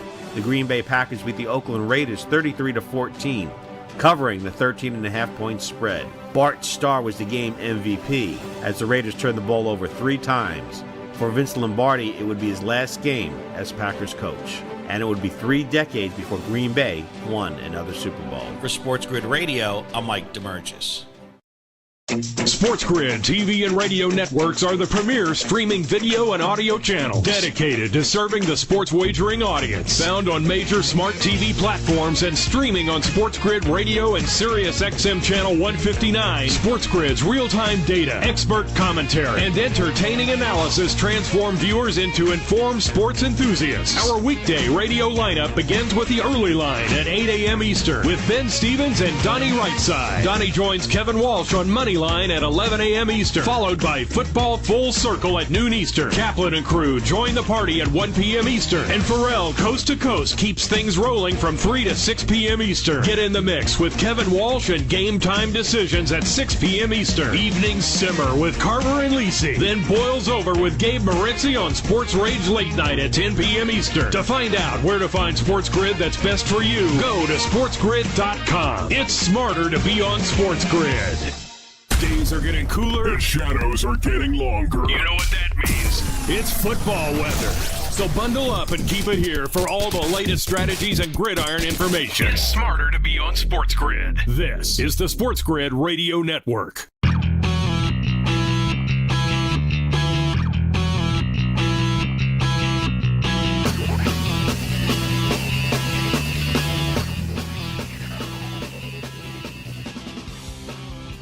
And we are back.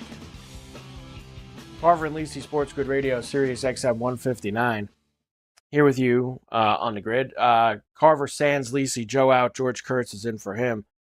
2-2 Columbus at least tied it up, George. At least somebody's got a little bit of heart. Columbus went and tied it against the Flyers as they're getting down to the end. Still 5-3 Sharks. That game's over. The Penguins yacked up that lead, and there's only about 4 minutes left now in the third. Still no score, Panthers and Devils. as they're going to start the third period. So not much going on in that one. And 4-1 Predators lead the Knights. 4-0 Jets lead the Canucks. And the Avalanche are on the board first against the Rangers.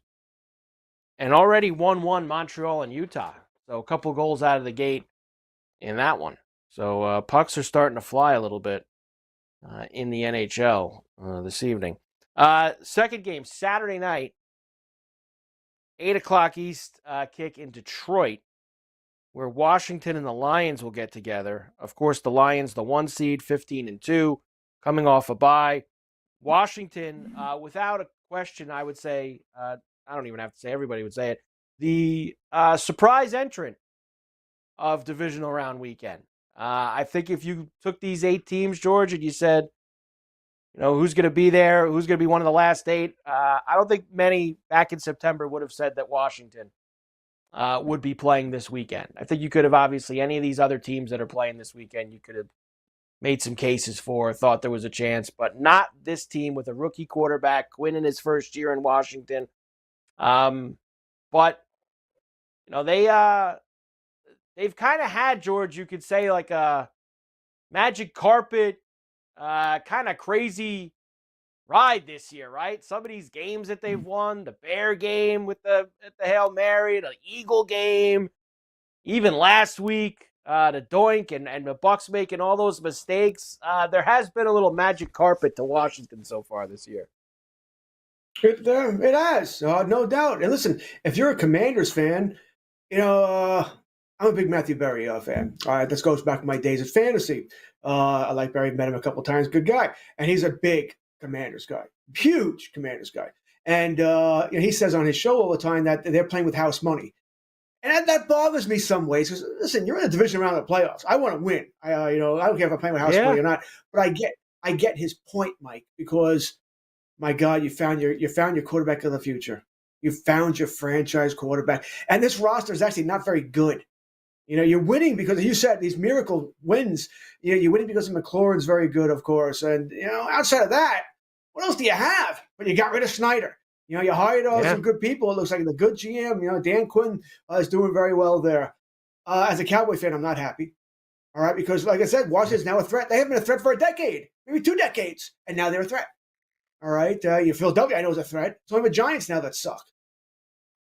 It's funny you bring that up. That's another guy. Like, if Jerry really didn't like Mike, he could have got rid of Mike last year and hired Dan Quinn, who was in Dallas as the defensive coordinator, and he could have been the next coach there for the Cowboys. But Jerry does what Jerry does, as we mentioned already earlier. I think there were 3 people coaching on the wild card weekend that were ex-Cowboy coaches. Sean Payton was one.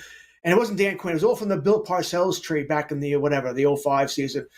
I have to go through the list, see who else was there. But 3 of those players were ex-Cowboy coaches that, Jerry didn't recognize as being potential head coaches or whatever. It's just sad.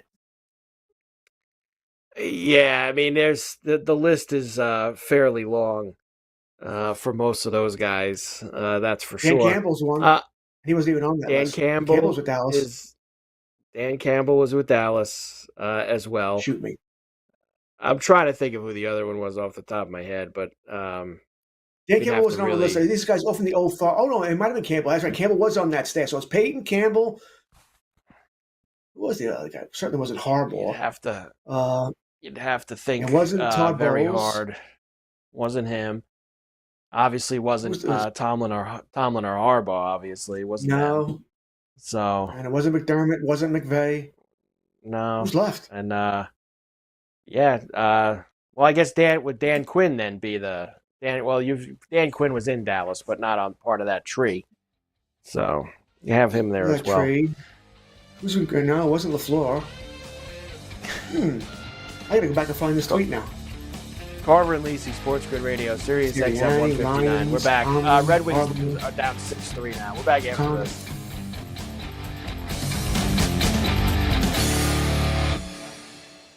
Loser is kind of a mean-spirited slur. But it doesn't have to stick. Tell them to listen to SportsGrid and fix it. No, thank you. Later. This is the SportsGrid Radio Network. The new SportsGrid app is now available on iOS and the App Store. Experience the ultimate sports betting companion that provides personalized content from your favorite hosts, in-depth matchup previews, game and prop picks, live odds, stats, scores, and more, all in one place. And of course, on the SportsGrid app, you can tune into our live television and radio coverage anytime, on the go, wherever you are. Download the SportsGrid app on the iOS App Store now. It's smarter to be on SportsGrid. Football full circle. There's going to be some team out there that still thinks Sam Darnold's the greatest thing in the world, but he's got to, I think, get like a Danny Nichols contract, as I like to call him. 4-year deal, maybe 2 years guaranteed, where maybe he would have gotten a 3-year guarantee. I think that's down to maybe 1.5 to 2 after what we've seen these last 2 weeks. It's Football Full Circle with Ben Stevens and Scott Wetzel. Weekdays noon Eastern, 9 a.m. Pacific on the SportsGrid Radio Network.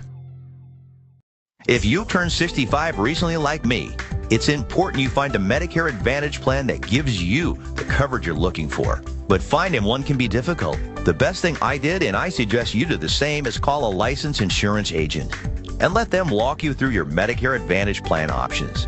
There are so many benefits you have access to, so make the call now and let the representatives explain everything to you. Our licensed insurance agents can offer you a variety of Medicare Advantage plans. Plus, the call is free, the information is free, and there's no obligation to enroll. We're here to make it easy for you to select a Medicare Advantage plan that may work for your needs. Finding a Medicare Advantage plan can be easy if you do what I did. Make a quick call right now to learn more. Thank you. 800-365-6303. 800-365-6303. 800-365-6303. That's 800-365-6303. No way football is played in the fall and winter because the hits don't hurt as much when you're numb. Get the lowdown on all the sports action coming up right here. It's smarter to be on SportsGrid. This is the SportsGrid Radio Network.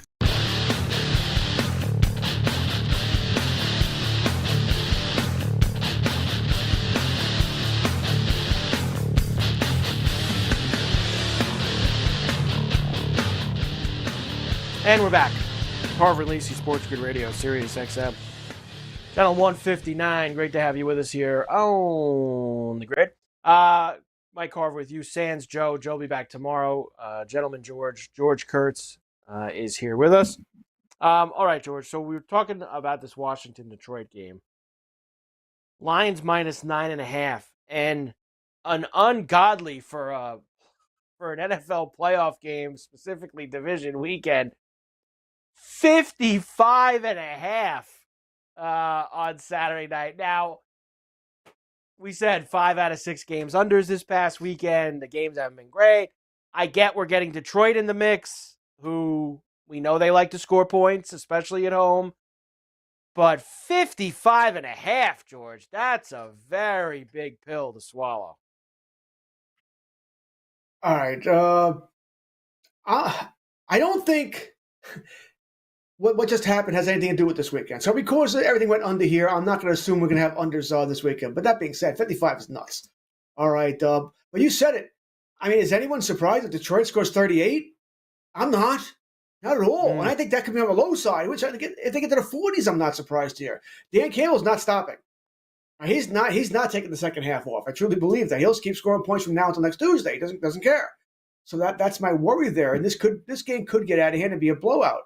Montgomery's supposed to be back for Detroit, so it's not like he's going to pull Gibbs and you won't have anybody. He'll just have Montgomery. So I don't want to bet the over. And if I do pregame, it won't be a large amount here. But this is going to be a heavy prop game for me because I think we are going to get points. But again, I've said this almost every game. Right, I thought Sunday night we were getting points. I thought last night we were getting points. But I probably feel better about this one. Because Washington's not going to win a 17-13 game here. For them to win, it's going to have to be 38-35. Something silly like that where they just outscored them and Goff made mistakes. Or Campbell we went for it on every fourth down and Washington stopped them. Something silly like that. And Daniels played out of his freaking mind here. So I can't go under. I'm likely to have a small play on the over here, but I'll be going prop crazy in this. As for the game, Detroit wins the game. All right, they do win the game here. I kind of like Washington plus the 9.5, and I think if I wait, I might get double digits on this. So I haven't taken it yet. I'm wondering if we'll get the double digits by the time Friday, Saturday comes along. Yeah, I know it's a big number, but I think I'm laying it with Detroit, George, to be quite honest with you. I really do believe that they're going to come out and look, Washington's been a great story. We've talked about how they've had magic carpet ride, lots of lucky things have happened. Great win last week. Usually a team like them in a spot like this, the ride ends harshly.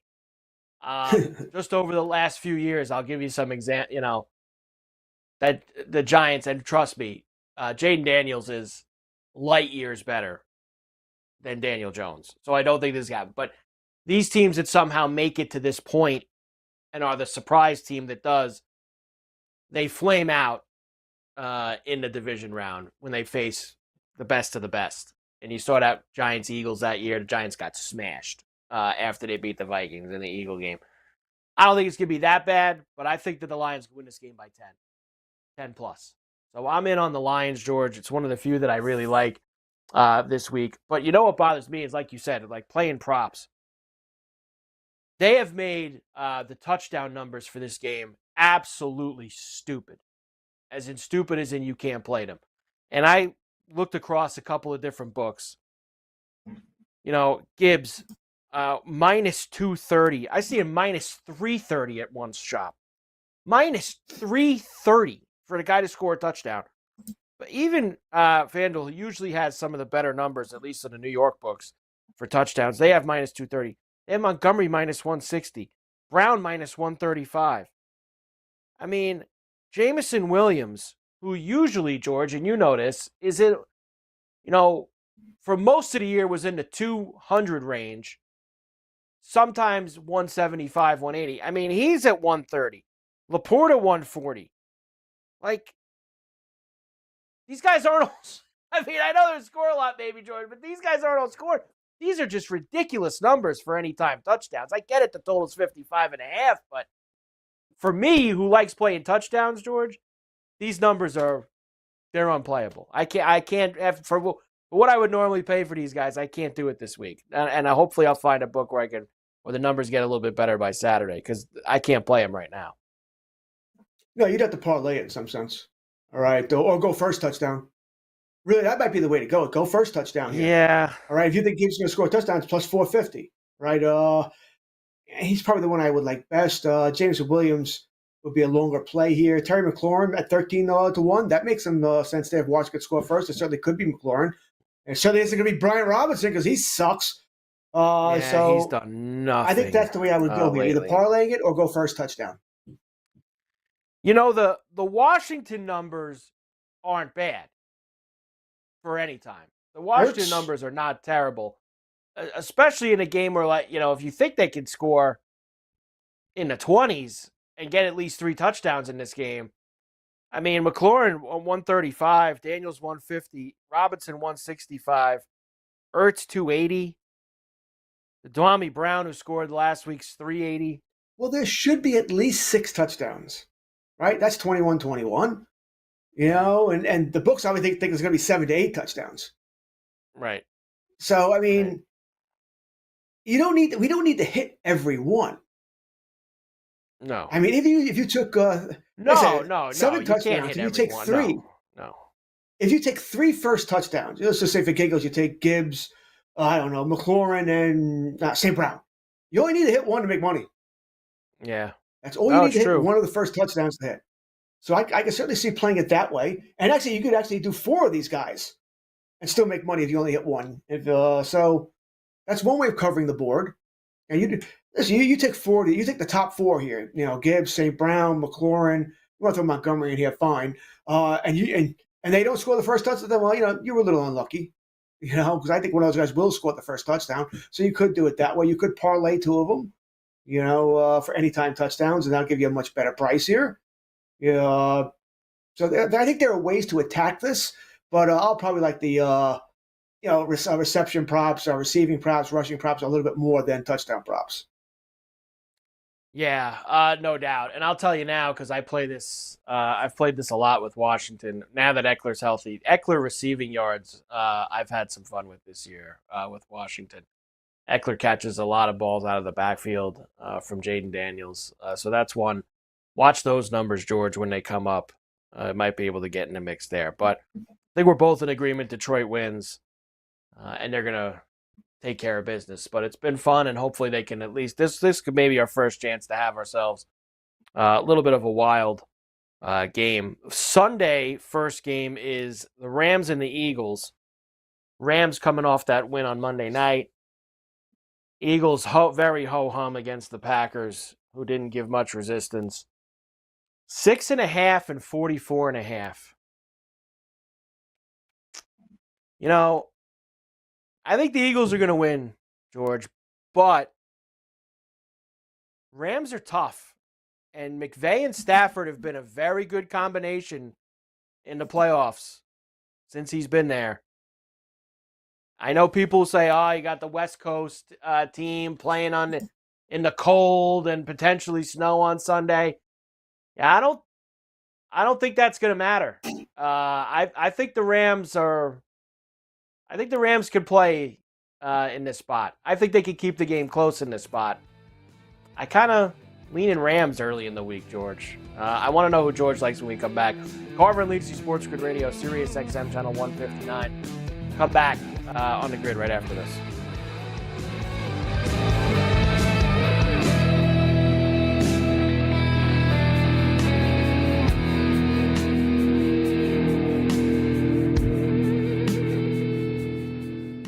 Yeah, it's getting cooler. Football weather is here. Stay tuned for all the latest odds, strategies, and info. It's smarter to be on SportsGrid. This is the SportsGrid Radio Network. The SportsGrid Radio Network presents This Date in Sports History. 1968 Super Bowl II at the Orange Bowl in Miami. The Green Bay Packers beat the Oakland Raiders 33-14, covering the 13.5-point spread. Bart Starr was the game MVP as the Raiders turned the ball over 3 times.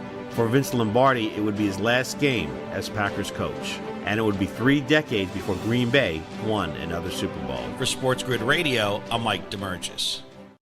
Pharrell, Coast to Coast. Listen, this guy, Morency, I love him. I've known him for 30 years. He's giving me the business about the Steelers don't matter and all this other. I'm like, they went to 8 Super Bowls. They won 6 Super Bowls. He says, that doesn't matter. And I'm like, oh, like the Bills of 0-4 in the Super Bowl? They can't beat the Chiefs in the playoffs, but that doesn't matter either. The Steelers' standard is Super Bowls. It's Pharrell, Coast to Coast with Scott Farrell. Weekdays, 3 p.m. Eastern, noon Pacific. On the home of the winning edge, the SportsGrid Radio Network. SportsGrid TV and radio networks are the premier streaming video and audio channels dedicated to serving the sports wagering audience. Found on major smart TV platforms and streaming on SportsGrid Radio and Sirius XM channel 159. SportsGrid's real-time data, expert commentary, and entertaining analysis transform viewers into informed sports enthusiasts. Our weekday radio lineup begins with the early line at 8 a.m. Eastern with Ben Stevens and Donnie Rightside. Donnie joins Kevin Walsh on Money Line at 11 a.m. Eastern, followed by Football Full Circle at noon Eastern. Kaplan and crew join the party at 1 p.m. Eastern. And Pharrell, Coast to Coast, keeps things rolling from 3 to 6 p.m. Eastern. Get in the mix with Kevin Walsh and Game Time Decisions at 6 p.m. Eastern. Evenings simmer with Carver and Lisi. Then boils over with Gabe Morency on Sports Rage Late Night at 10 p.m. Eastern. To find out where to find SportsGrid that's best for you, go to sportsgrid.com. It's smarter to be on SportsGrid.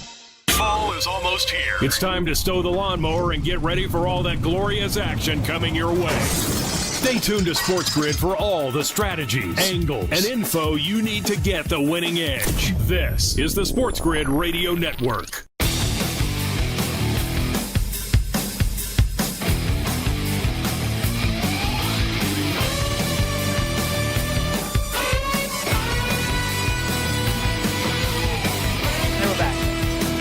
Carver and Lisi, SportsGrid Radio, Sirius XM channel 159. Carver, Sands, Lisi, Joe out. George Kurtz is in for Joe here as we're going through the games for this weekend. Eagles-Rams, Sunday early game in Philly. And I was telling you before the break, George, that early in the week here, I'm leaning Rams with the number. I think it's going to be a close game. I think it's going to be low score. I think it's going to be, as Joe would say, a blue-collar game. I really do. I think you saw – I wasn't impressed with what you got out of the Eagle offense on Sunday against the Packers. I think the Packers obviously shot themselves in the foot with how they started the football game, giving them 7 points right out of the gate. I think that the Rams have the better coach and the better quarterback, just like they did on Monday night. And I think that plays getting points in a game like this. Maybe not to win, but to get points. I like having that combination. And how could you not be impressed with how their defense is playing right now, with how they played against the Vikings on Monday night too, getting the pressure. So I think that it's obviously a tough place for them to go, but I don't think the Rams are going to be scared or going to get whacked in this game in Philadelphia on Sunday. Sunday it could be an ugly game. And let's say when I talk about the weather here, we're 5 days early. Obviously, things can change in 5 days. Yes, right now they're calling for about 37 degrees, rain, snow, a mess. Could be a bit of a mess here. And Mike, when I keep thinking of this, I keep going to that Thursday night game, that Rams San Fran game, where it's San Fran and it was bad weather, and that Rams offense looked putrid. All right, so does San Fran. This looked bad. So I wonder if that's this. That being said, I wasn't overly thrilled about the Eagles' offense when you watched them over the weekend against Green Bay. They didn't look all that great. The passing game looked lost. Right. So what I'm going with is this: I think the Rams cover, Eagles win, and I think it will be a lower slog game. I'll be on the. I like the under in this as well. Is where I'm going with that. Although I do worry in bad weather, slick ball, fumbles, and you get stupid returns that blow the overs for us. But I think I'm with you there. I think the Rams keep it close. I think it's a field goal game somewhere around there, but give me the Eagles to win the game. Yeah, the Rams, they usually play one or two cold weather games in December towards the end of the year. I think this year, didn't they go to New York, and it was pretty cold that day and windy against the Jets? I get it. It's the Jets. That's not who they're playing this week, but still, they went out in a tough environment weather-wise, and were able to. Game, if I remember correctly, feel that well. Ugly game for a while, and then the Rams kind of leaned on him a little bit in the second half, if I remember, and were able to take care of business. 19-9. I think I'm bragging about that game from the Rams. Well, maybe not bragging about that game, but when you think of the way that people – now, if you remember this, George, in the 80s and 90s, if you told someone that in a playoff weekend in January that there was a West Coast team or a Dome team that was going to go play outside, there was absolutely no way in hell that team was going to win the game. Am I wrong about that? That used to be the absolute, no doubt about it, 30, 40 years ago. No chance that team is going to go on the road in mid-January to an East Coast team in the cold, and they were going to win. It happens more now. It doesn't happen all the time, obviously, but it happens now. I'm not saying they're going to win, but I think that they can play a blue-collar game outside with some of the guys that they have and some of the experience that they have. Don't fumble, Kyron. Don't fumble. Yeah, well, that's it. Under 44.5. He has to be healthy. For me. He did that split last night. That didn't look good. I want to make sure he's healthy as well. If he's banged up, then I'm not going to like this at all. I agree with you on that. I could eat a healthy Kyron Williams if because the script that I'm talking about means a heavy dose of him playing really good. So you're going to need that. I don't disagree with you there.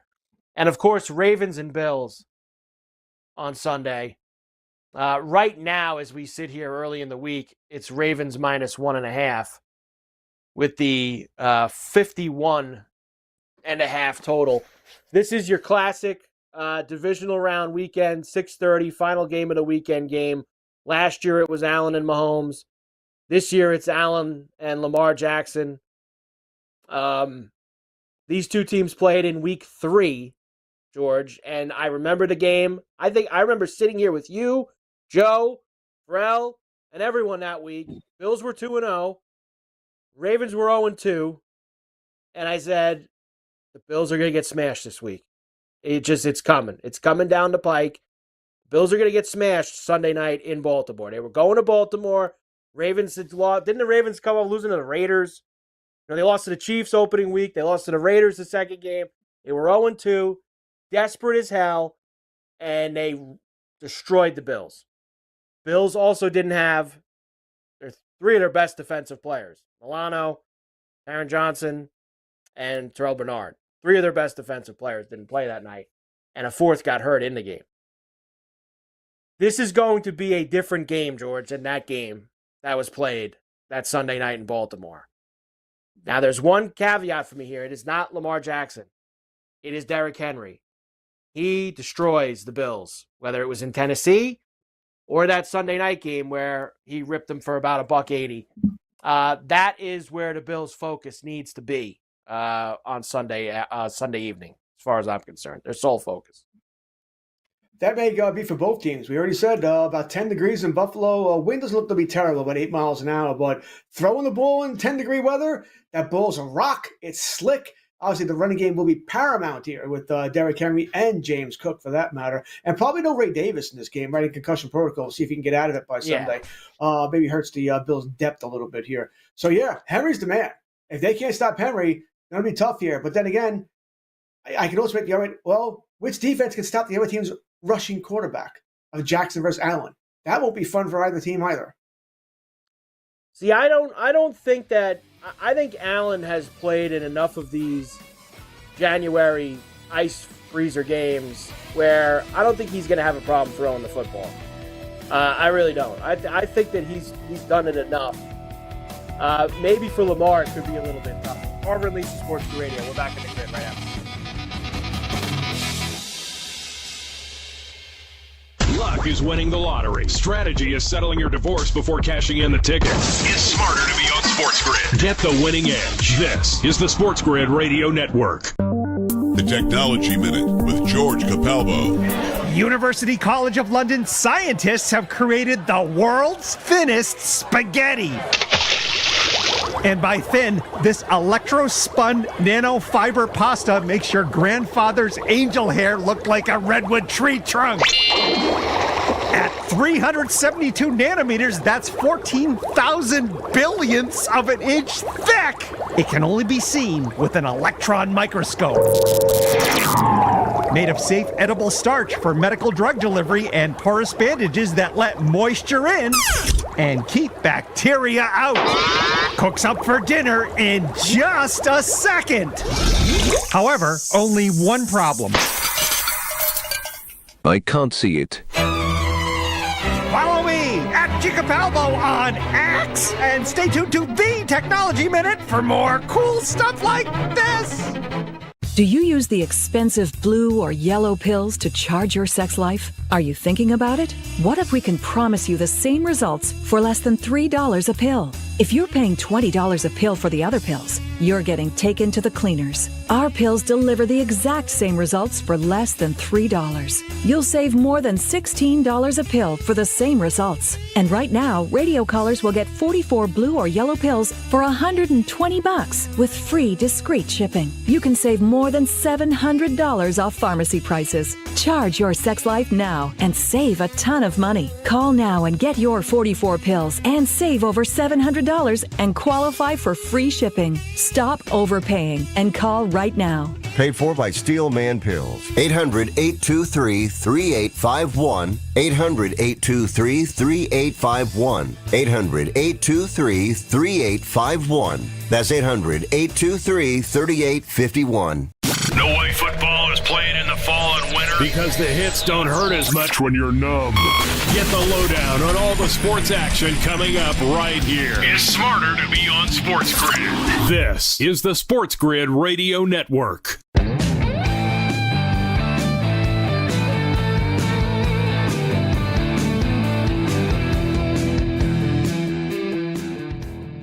And we're back. Carver and Lisi, SportsGrid Radio, Sirius XM, Channel 159. I'll leave you with this, George, for this game. You were just talking about the cold. Now, Josh Allen obviously has a lot more experience playing in this super cold stuff than Lamar has. The coldest game that Lamar Jackson has ever played in was 27 degrees. That's the coldest game that he's ever played in. Now, you already told me. I've seen it too. Like, they're talking like 10 on Sunday night in Buffalo. Like 10 or lower. Coldest game Derrick Henry's played in is 22 degrees. Lamar Jackson is 1-1 when the temperature is below freezing. I'm pretty sure the one loss. Now, the win was last year, George. That game they played against the Texans in the divisional round, it was under 32 degrees at home, and he had a great game. I believe the loss was the game against the Bills in the divisional round the COVID year when he threw that pick six to Taron Johnson down at the goal line. That was a low-scoring, grinded-out game that the Bills got that big pick six, and that game was in Buffalo on a Saturday night. So, take what you want with it, George, but as you said, it is going to be not the typical type of cold. This is, when you're talking 10 degrees and less, that's cold, George. That's a factor. Even for a guy like Henry, I think it's a factor. That is cold. That's cold stuff. I'm not worried about the running backs. Sorry, they'll be fine. They'll be warmed up. But for those who don't live in cold weather, 27 degrees is cold. 10 degrees is freaking cold. All right, there's a big. I know it's 17 degrees. All right, but there's a huge difference. Big difference. Yeah, it feels like a 50 degrees difference. It's cold. All right, if you're not used to it, you're going to feel it and feel it in a hurry. All right, it is not fun. The wind is not so bad, 8 miles an hour. So at least it won't feel like it's going through you. They'll all have hand warmers and heated benches and everything else they could possibly do for that. But it's cold here. I think the Bills will acclimate to it better. I do. I think Josh Allen will do better. That being said, the receivers, Shakir's not going to be all that thrilled about it. I don't care if he's lived there or not. Coleman, same thing. All of them are not going to like that, especially since they don't touch the ball every play. So it's going to be rough here. It's really going to be rough, and I think that sort of does even things out some. Mike, I'd like to know, Zay Flowers, is he going to play? Is he not going to play? I think that's a huge difference as well here, although not as huge as if they were playing in a normal weather day. It was 30 degrees, 35 degrees, where you could use the passing game more. So if he's out, his loss may not be felt as much as it would have been here. I think it's going to be a great game. Great game. I've already said I think whoever wins this game goes to the Super Bowl. I know Mike doesn't want to talk about that, but that's how I feel here. Listen, I already picked Baltimore versus Philadelphia. That's my Super Bowl pick. So I'll stick with it here. I don't really feel great about it, but that's what I'm going with here. But I think it's going to be an awesome game here. And I think there'll be, I don't think it'll be a blowout. I think there'll be something that decides it. Maybe it's a fumble. Maybe it's a terrible officiating call, and something like that. It's going to be one stupid thing that everyone's going to point to. That's why this team lost here. Something like that. I think it's going to be an awesome game. As far I lean under, and I wouldn't have, if not for the weather, I would have leaned over. The Bills are 14-2 under Sean McDermott when the temperature is under 32 degrees. That's the best record in the NFL since 1991. 14-2 under 32 degrees. 18 career playoff games in Orchard Park, George. The Bills have never been an underdog in any of those 18 games in Orchard Park. That could change on Sunday as well. Weird. I'm surprised they're underdogs. Look, everybody loves the Ravens. They're the unstoppable force right now. So I guess it's just funny. You hear some people and it's like, why play the game? And I know it's not everybody, but there are some people who are like, yeah, this is like, the Ravens are going to win this game. Of course they should be favored. Why wouldn't they be? I think the Lamar Allen MVP dynamic that gets pushed into this has a lot to do with that as well. I think the Bills are going to win. It's going to be it ain't going to be easy. And they have to. And I think the Bills can win either type of game, George. I think the Bills can win if it's a grind game. And I think the Bills can win. We've seen it. I mean, you want to play a game like they did in Detroit that day and play in the 40s? I think Allen can go blow for blow. I know the Raven D has played better the last few weeks than they did earlier in the year, but they weren't facing Josh Allen the last few weeks. And I know they beat up Allen in week 3. I've already given you all that. Why not to worry about that? George, tremendous job, as always. I will see you again next week. Great job by Matthias Burbell. Joe's back with me tomorrow. Carver and Lisi, SportsGrid Radio. Have a great night. We'll see you tomorrow on the grid. The boys of summer become the champions of fall. All The World right. Series is on.